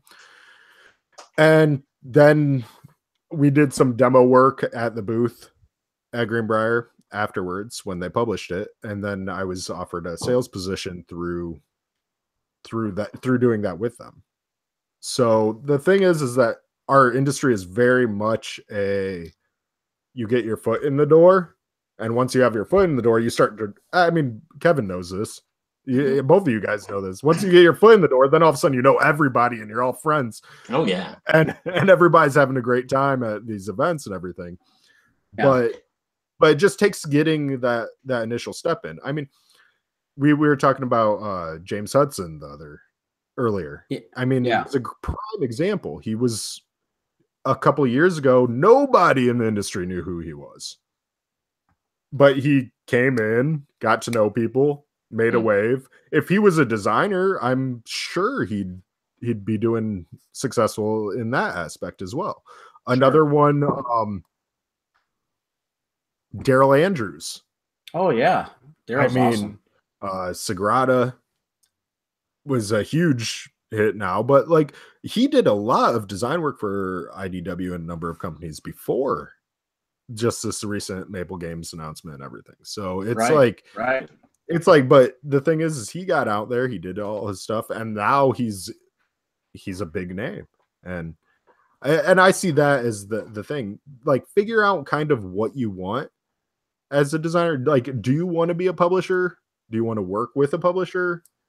Kind of getting a mind frame of what your strengths and weaknesses are, and then just approaching and coming in being like if you're a very personable, outgoing person, then yeah, you jump in and start working demo booths for some companies, try to do some of that stuff, get it out, your feet on the ground. If that's not who you are, and you'd rather, Proto Spiels are great events because they're ones that you're talking a small convention size of designers who are all there to kind of play and help you with games. So it just get some time, do that, get to know some people. They have most cities now have Facebook groups or game design groups. That wasn't a thing a couple years ago. Yeah, that's a good point. So like there are meetup groups that come together and you can just pitch designs. Yeah, I think that's a really great point that you're talking about. It's a little off topic, but in a sense it isn't. But getting involved and immersed in the community is really key. I know with our involvement with podcasting, board game theater, interacting with fans at the shows with Arcane Wonders, Sheriff of Nottingham, things of that allowed me exposure to a lot of people where I was able to start developing relationships and friendships and trust and all of those things. And that helped me immensely in starting Game Toppers. So it's the same concept with a designer. Make yourself available, make yourself helpful to the community. Like, you're not just out there trying to get something, but try to bring something, right? Yeah, absolutely. I mean, and the thing is this, also be aware that there are publishers that are going to be like totally hands-on. You want a demo in our booth, you want to do these things, we sign your game, things are going great, let's really hammer all these things. And then there are other publishers that might sign your game and then you don't hear from them from 6 months. Yeah. Until you start hearing like, okay, now it's on the topic of Hot Burner. Let's look at these things. It's a matter of like, I have designs signed that probably aren't coming out until 2020, 2021. Long way away. So if a design was to come under your nose and it kind of corresponded with a universe that you've already created, maybe the Sheriff of Nottingham universe, would it be something that would jump to the top because it would probably be cheaper because you're maybe reusing the same artwork from that universe already? Again, like Mage Wars, if a game come out, if a design slid on the table and you thought, you know what, this would be great with the Mage Wars characters put in those places. Yeah, we've actually had some of that discussion with different designs and such as well. So the big thing is, the reason why I say we have games signed that might not hit until 2020, 2021 is because things jump to the top. Because it might have been signed for a period of time, and then all of a sudden the thing that we believe is going to be the next new hotness that pushes our company to another level or performs in a certain fashion, or we just need a price point. Yeah, that's a weird one a lot of people don't talk about is that's a good point. If I have five $50 games signed, yeah, I'm not gonna push two of them at the same time. No. I mean, I'm gonna try to complement it with a smaller title for that. So launch timing is everything in the marketplace. Yeah, exactly. Yeah, because you don't want to cannibalize your own sales with your own customer base either, and it becomes, and that's more my side with the sales point of it all. But there are a lot of reasons why a game schedule can be pushed around with a publisher. Yeah. Mm-hmm. So what do you feel? That's going a little off topic, though. How do you feel about designing a game then, and you have a particular IP in mind, so to speak, but the cost of acquiring the IP might not be doable, or perhaps it's worth investigating. How do you analyze that, and then decide whether or not it has to be rethemed? I think about the one particular game that came out by GMT that was the racing game, and gosh, I just almost lost the name. Thunder Alley. Yeah, Thunder Alley. Thank you. Sorry. And it's a fantastic racing game that absolutely could be NASCAR themed, but it is not. And I'm sure it had to do with licensing, but tell me your thoughts about that. If you've got a design or looking at something, or, you've worked with Ruby, of course. Yeah. So we don't have a huge amount of experience with IPs that haven't been internally based. Just recently, like, we made Mage Wars. Right. And the Mage Wars, we believe it's an IP now. Right. It has its own fan base, everything, but we created that. Sheriff of Nottingham was a more interesting situation, but it wasn't like an IP that we went and acquired the Sheriff of Nottingham IP. Like, I know during the Sheriff of Nottingham promotion initially, I believe we even went to Nottingham and looked for the sheriff, and the sheriff, and had a meeting. I have pictures with the sheriff. I remember the Sheriff of Nottingham. Yeah, so we approached and did some fun stuff there, but that wasn't really IP work. That was just extra cool stuff that we were trying to get to happen. But then recently with Ruby and with Rooster Teeth, what happened was they approached us to design a game based on their IP. So that was a little bit different, experience, because we researched and watched all the seasons and kind of figured out what is Ruby, how is this fan base, how can we immerse ourselves into it, and then basically created a co-op experience that went along with their IP. There's the other side too, where you go to like licensing expo in Las Vegas and such, and you're seeking out IPs to sign to then apply to your games. That we haven't done that a lot, or really we're looking at IPs more. Because what kind of numbers, Tony? I don't know if you know this or not. I don't, but obviously a Marvel IP is a huge thing, or anything Disney, Star Wars, blah blah blah. But you take IPs that maybe are slightly lesser, like Battlestar Galactica, maybe, or lesser. Maybe that's like what about Star Trek? Yeah, Star Trek. Yeah, because it's lesser than Star Trek. That's all. It's hard to delineate. I don't know. Firefly has a big following too, but it's not Andromeda. Quite as. There you go. Yeah. I mean, what kind of numbers are you talking that you have to come up with to acquire these type of IPs?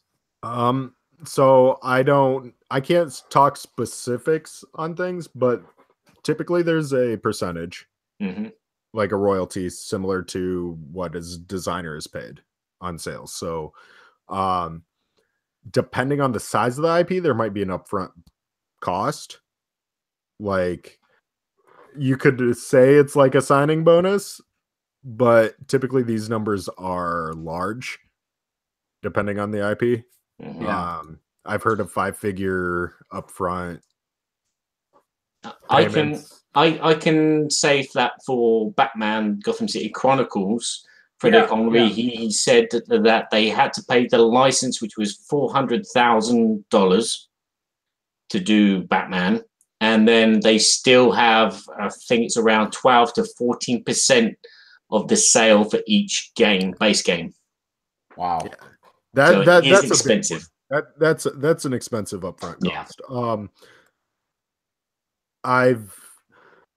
I've heard of ones that are similar but different in that I don't have to pay the upfront cost, but it's a guaranteed amount that they are going to be paid within like 1 year or something.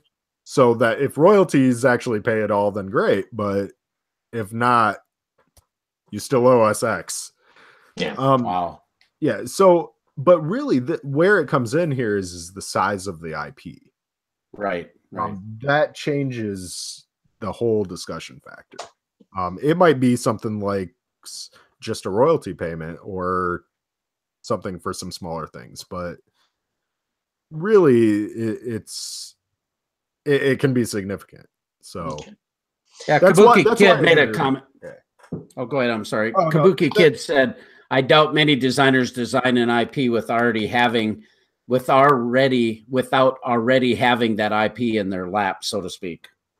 That's kind of interesting because I know some designers who have approached IPs directly, and they're actually pitching a game with the author, in this case's blessing, to publishers.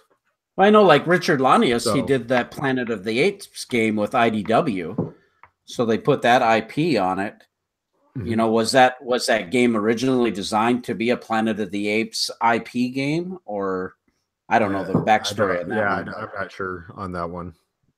Okay. Can I ask, is it best to have designers approach you and you publish the game with them, or is it best to have an in-house designer who's always there to, work on any games that they're designing, plus help out on these one-shot games which come across your desk? Okay, that's a loaded question. So I'll unload it. So what do you mean by best? We have. Do you have in-house designers? Yes, our owner has designed games. Oh yeah, and I've designed games. So the thing is, but do I do a design? I don't actually do any design function within Arcane Wonders, except for a game that's coming out next year that I was a designer of. So that's the thing. There's a point where having an in-house I believe in-house designers are awesome when it comes to developing too. Yeah. And having kind of a collaboration with the development of a game. Sergio's kind of that way with Sheriff of Nottingham, right? I mean, he's a designer, but he also helped kind of develop some of the expansion and so forth. A huge part of the expansion. Yeah. Sergio's been great. With the Merry Men expansion. Yeah, with the Merry Men expansion for Sheriff and Sheriff of Nottingham. I mean, we did some development on that work as well. Brian was involved in it. But the big thing is that making sure that you have understanding going into it. So if you're talking to a designer, make it like from my point of view, I want to make it clear that, look, we really love this, we're going to be developing it. And the game will probably change a bit in this process. And seeing if we're a good match and that will work. Because that's all that, like, yes, we have designers on staff. We actually had an employee for a period that was a designer. Their whole job, Aaron Brosman, was to do Mage Wars. Okay, yep. And so yeah, we have had and do have people who design on staff. John actually worked with Onitama's upcoming expansion, the Wind Spirit, too. So like we dabble a little bit. Yeah. So it's a bonus of benefit to have in-house designers, as I said, to help out with other projects that come along, and plus present their designs as well. But then on an alternate page, like Stephen Bonacore doesn't. No.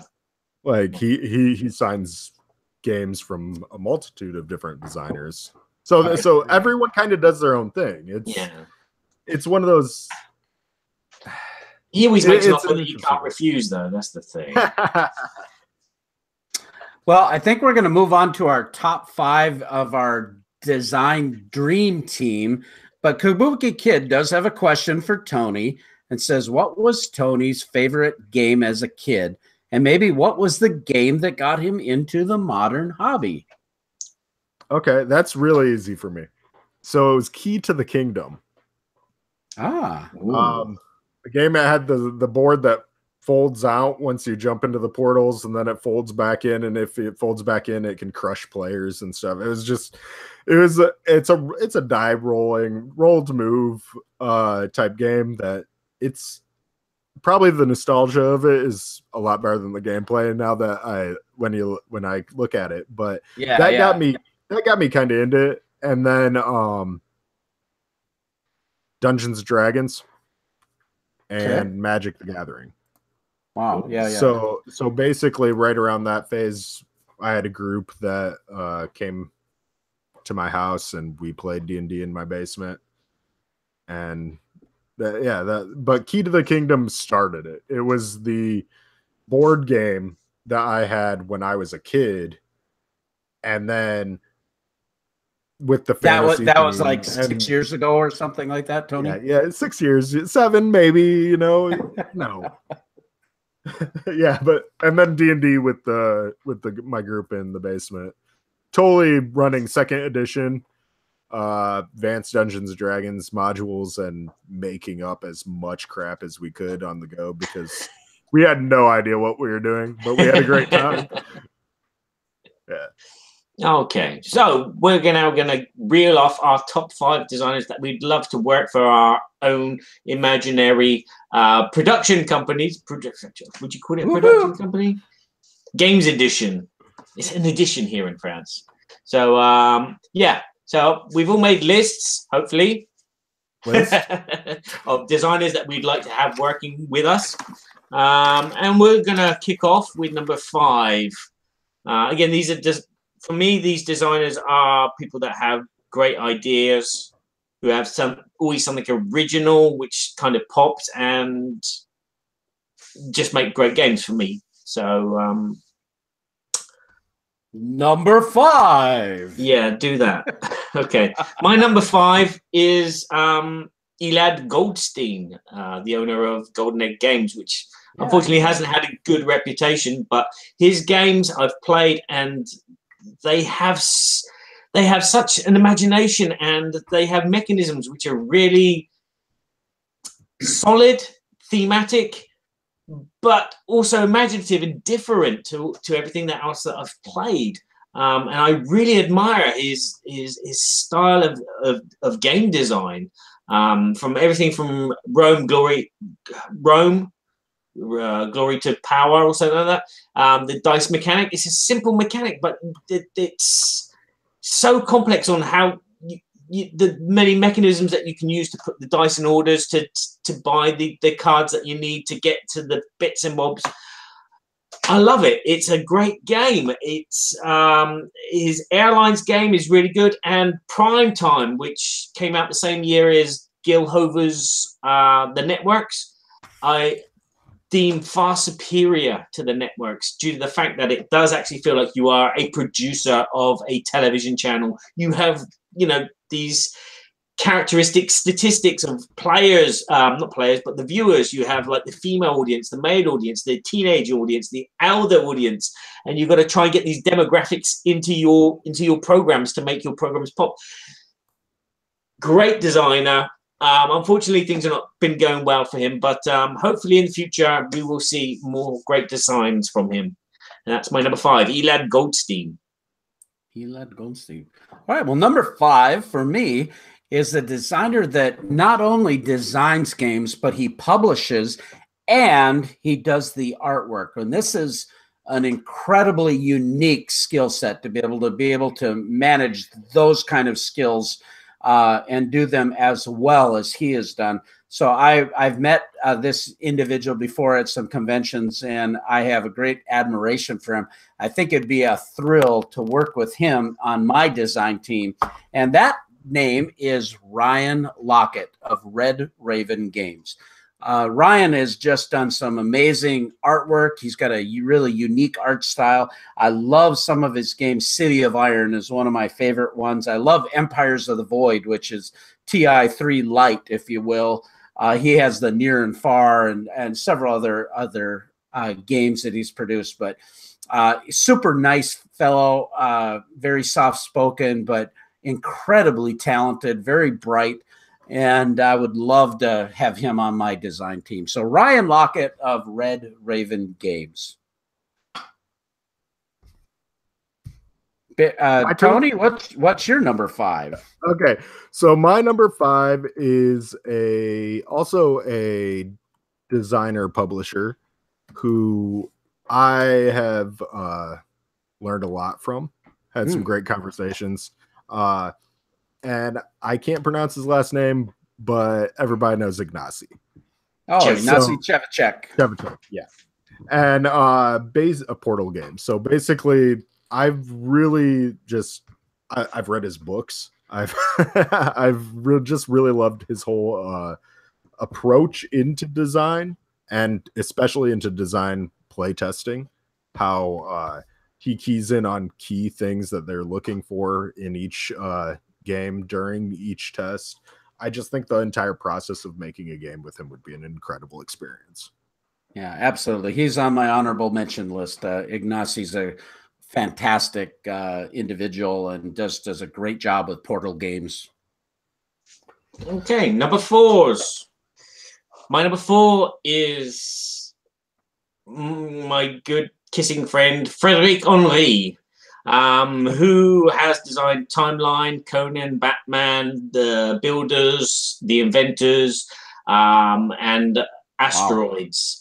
Wow. His games are really captivating and interesting, and the fact that he can transform the game into something else is always a bonus. So that's something that I want in a game company is, you've got this one idea, let's do it, publish it like this, and then let's expand it and do another version of the game, but it does this, like Timeline. There's many different versions of Timeline, and then there was the Timeline Challenge, where you could combine your copies of Timeline and play a slightly different game, but with Timeline. I'm sure that's a benefit to any company if you can, produce one game, but then produce many other games off of that one game, like the Builders, many versions of the game. Kill that man! Kill him! Stick him down!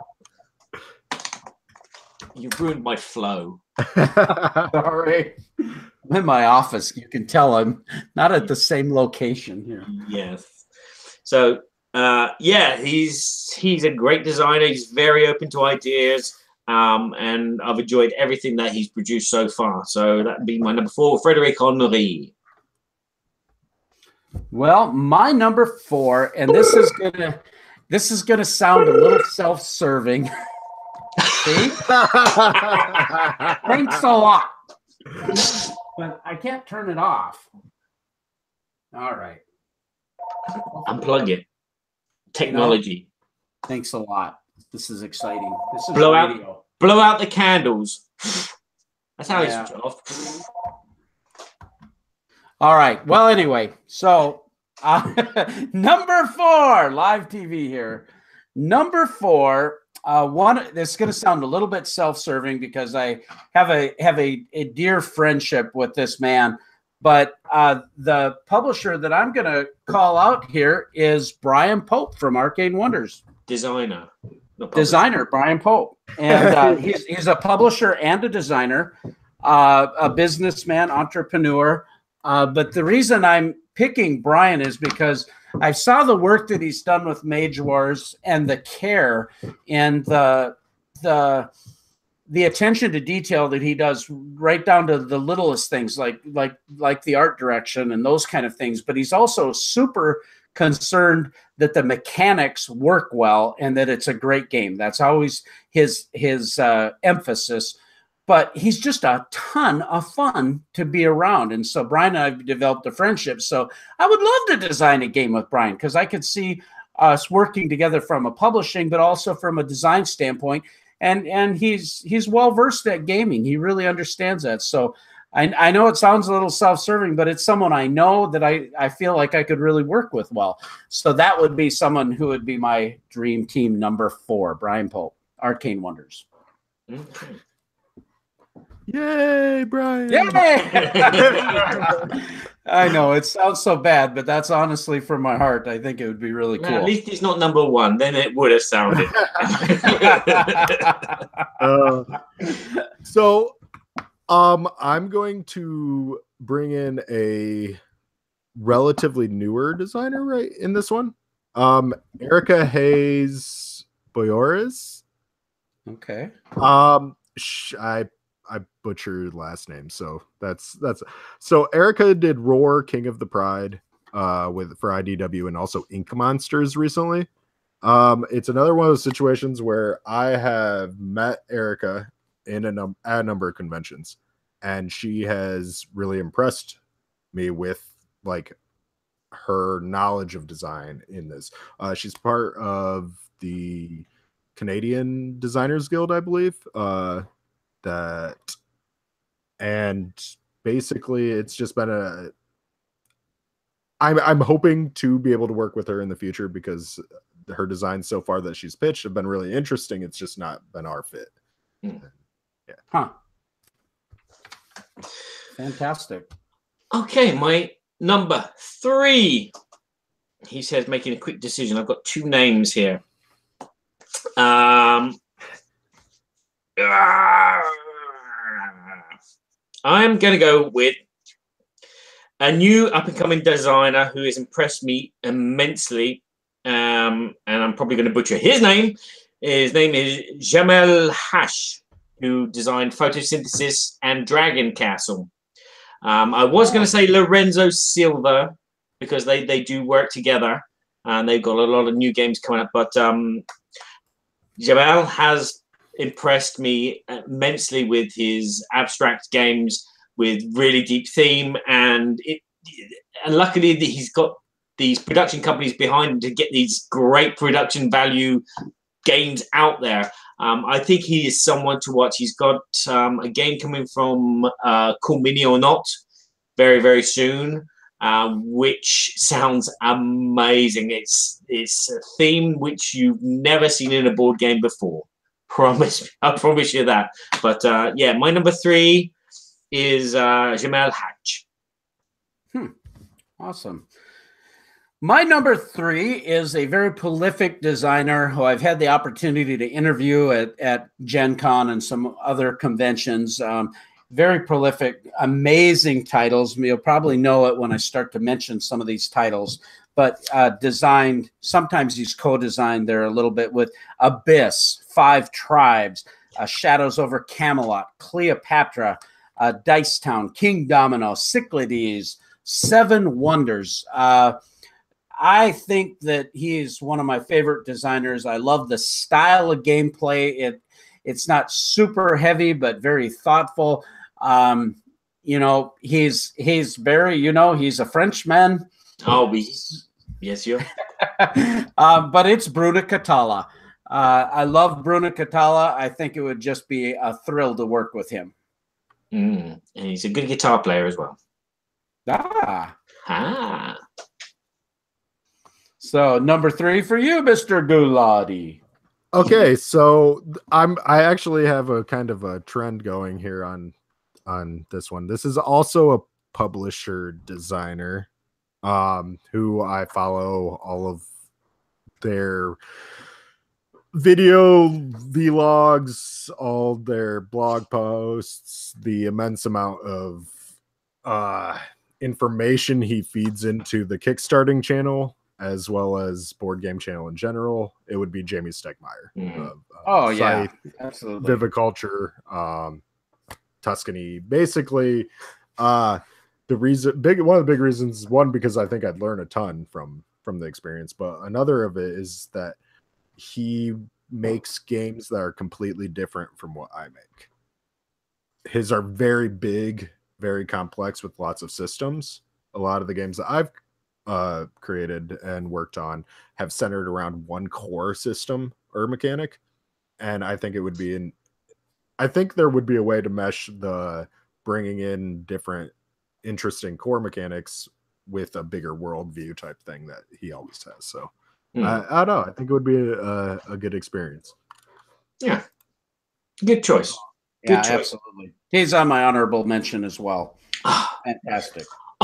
Honorable mention. Guess what? He's my number 2. Number 2. Jamie Stegmaier. He impressed me immensely with Viticulture, an amazing game with so many little dynamics. As you said, Tony, it's not just the one core mechanic, but there are several like little things going on around it, and they can be deeper, and they can make them deeper, and he does make them deeper. Even with Scythe, it's a simple system, but there's so much going on. It's like, wow, this is really engrossing.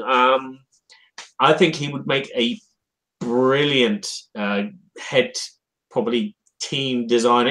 He's a publisher anyway, so what am I saying? I'm stating the obvious. Yeah, Jamie Stegmaier, I would definitely love. He's my number 2. Number 2, yeah, he's fantastic.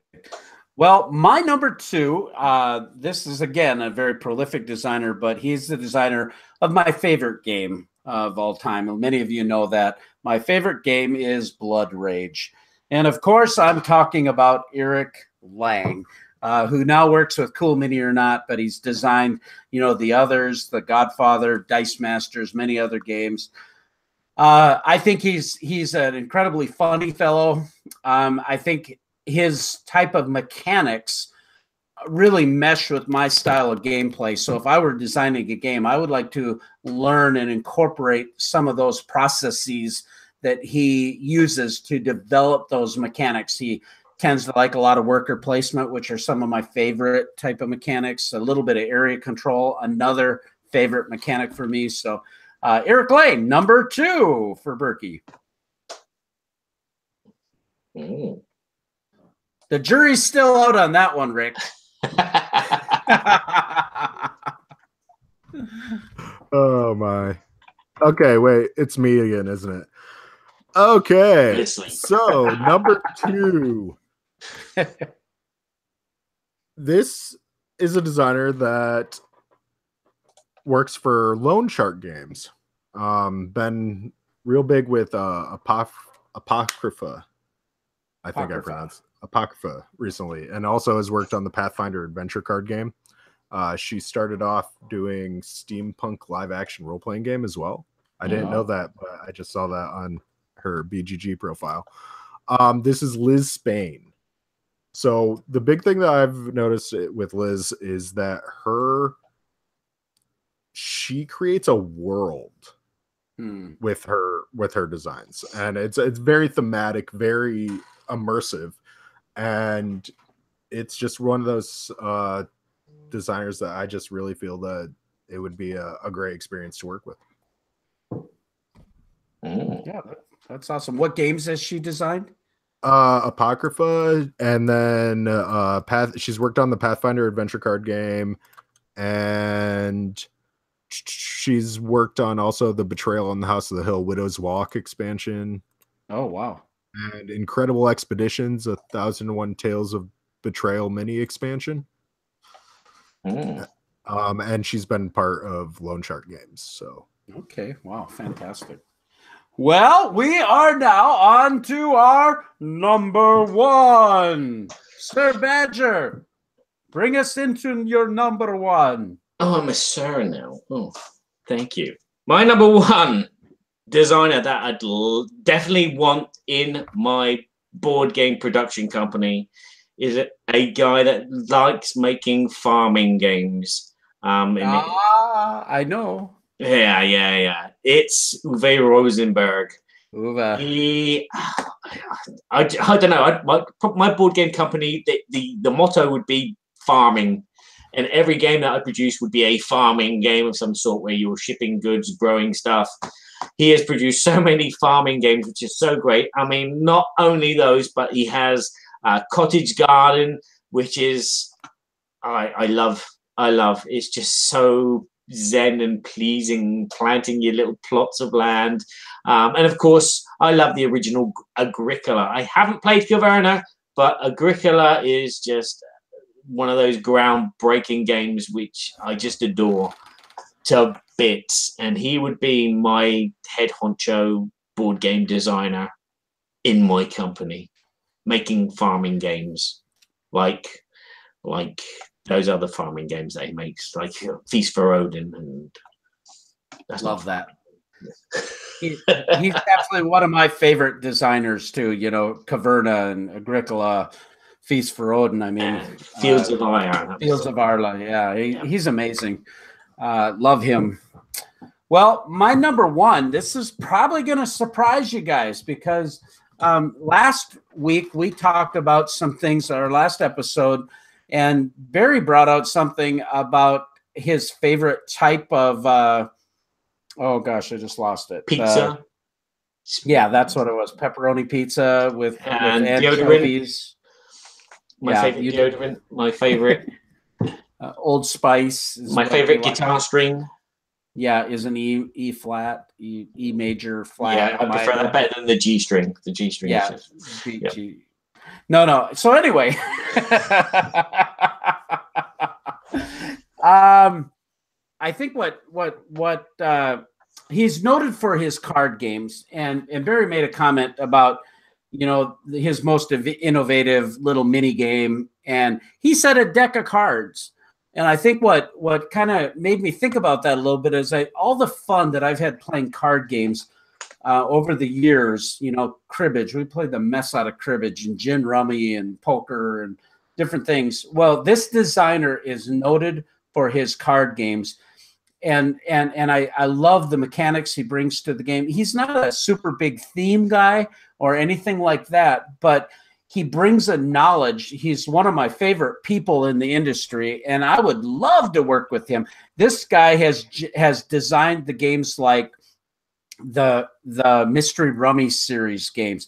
He designed the game Wyverna, and my all-time favorite two-player game of all time, Baseball Highlights 2045, and it's none other than Mike Fitzgerald. The one, the only. The legend. The living legend. That was the one. The living legend.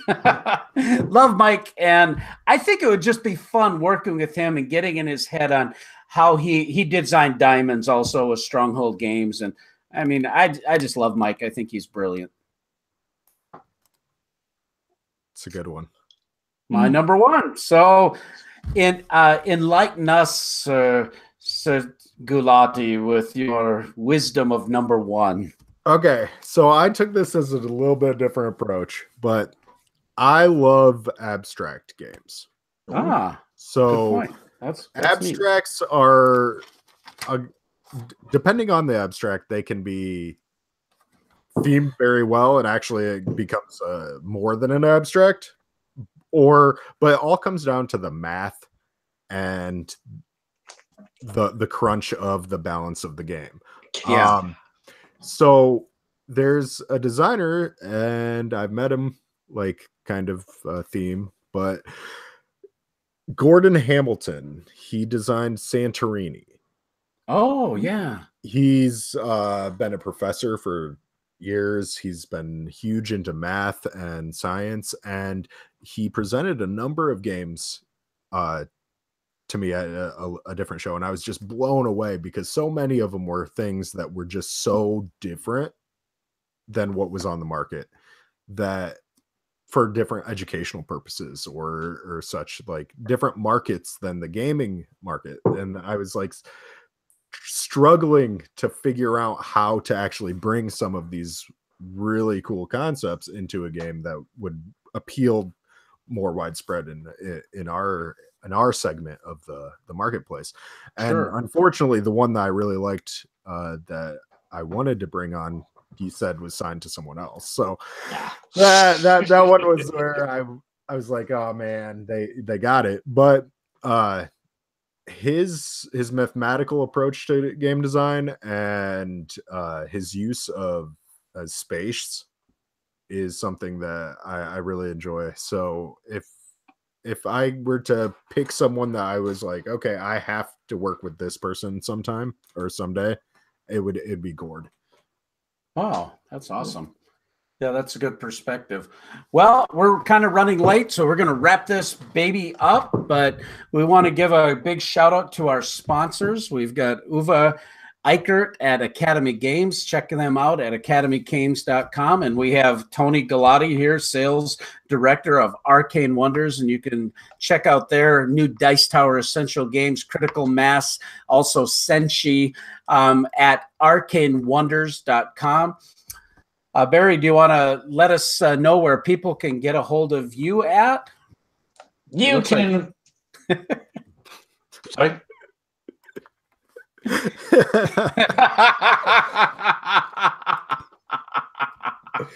Nice. Well, you can't touch my burnt buns, that's for sure. That's not one way to get hold of me. But you can find Burky and Badger on my BoardGamesEverybodyShould.com channel, as well as you can find it on Burky's BoardGameTheatre.com channel, where you will find all our videos and all our audio podcasts. You can get the audio podcast from all your usual kind of podcast downloadable stuff, as well as go to Libsyn, where we got our home page there, Burky and Badger. Go and check out everything that we've been up to, everything we've been up. Go and check out everything that we have been doing, and see who's coming soon on our Board Game Geek Guild 2248. We will post there the next show. Yeah, we're going to have a poll up, right, Barry? We're going to put a poll up, yes. I don't know if to paint it red and white or if it just make it a metallic like a barbershop poll. Yeah, do one of those candy cane polls. Yeah, I'll do one of those polls. I'll do a poll about this show. Find out what your favorite designers are. Who would you have working for you? Who is your definite number one? Oh, yes. Yes. And tell us, Tony, while we still have you, where people can get a hold of you and the upcoming shows that you're going to be at. Okay, so the next consumer shows that I'm going to be at are Origins Game Fair, then the Dice Tower Con, and Gen Con. So those are the next three. After that, I know we're going to be doing PAX Unplugged as well. So we'll be at there, but I'm sure we'll have a couple shows before the end of the year between then. So just get ready to go to Geek Way of the West here next week. So that's going to be a fun one too. Well, very good. Thank you so much, Tony, for joining us. Appreciate all your insight into the industry and your friendship. It's just been a pleasure getting to know you and work alongside you. So thank you so much for coming on the show. Oh, no, it's been a blast. I had a lot of fun. Anytime, guys. Appreciate it. Yeah, and thank you to all our live listeners. That includes you, Ben, Kabuki, Tony. What are you doing there? Dan Hughes, Rick Orloff, and everyone else that I forgot to mention. So thank you anyway. We'll see you next time. As I said, we'll post something on Board Game Geek a couple of days before we go live. And of course, listen out for the live, well, not the live, but the audio edited 20-minute version of this podcast where I cut out everything that Burky says and his phone. It makes it better, trust me. And we just leave the intercom on so you can hear Mr. Gullotti because nice. The smooth, soulful sounds of Tony Gullotti. Oh, yeah. Oh, yeah. Okay. Send us away, Barry. I will do. the screen. There's the screen. Let me do the music. Speakers have gone off. They are back on, and we're out of here.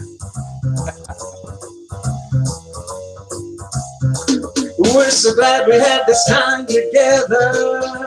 And now it's time to go. It won't be long until we have another show. So keep us in mind, get online. Burky and Badger will be back in no time.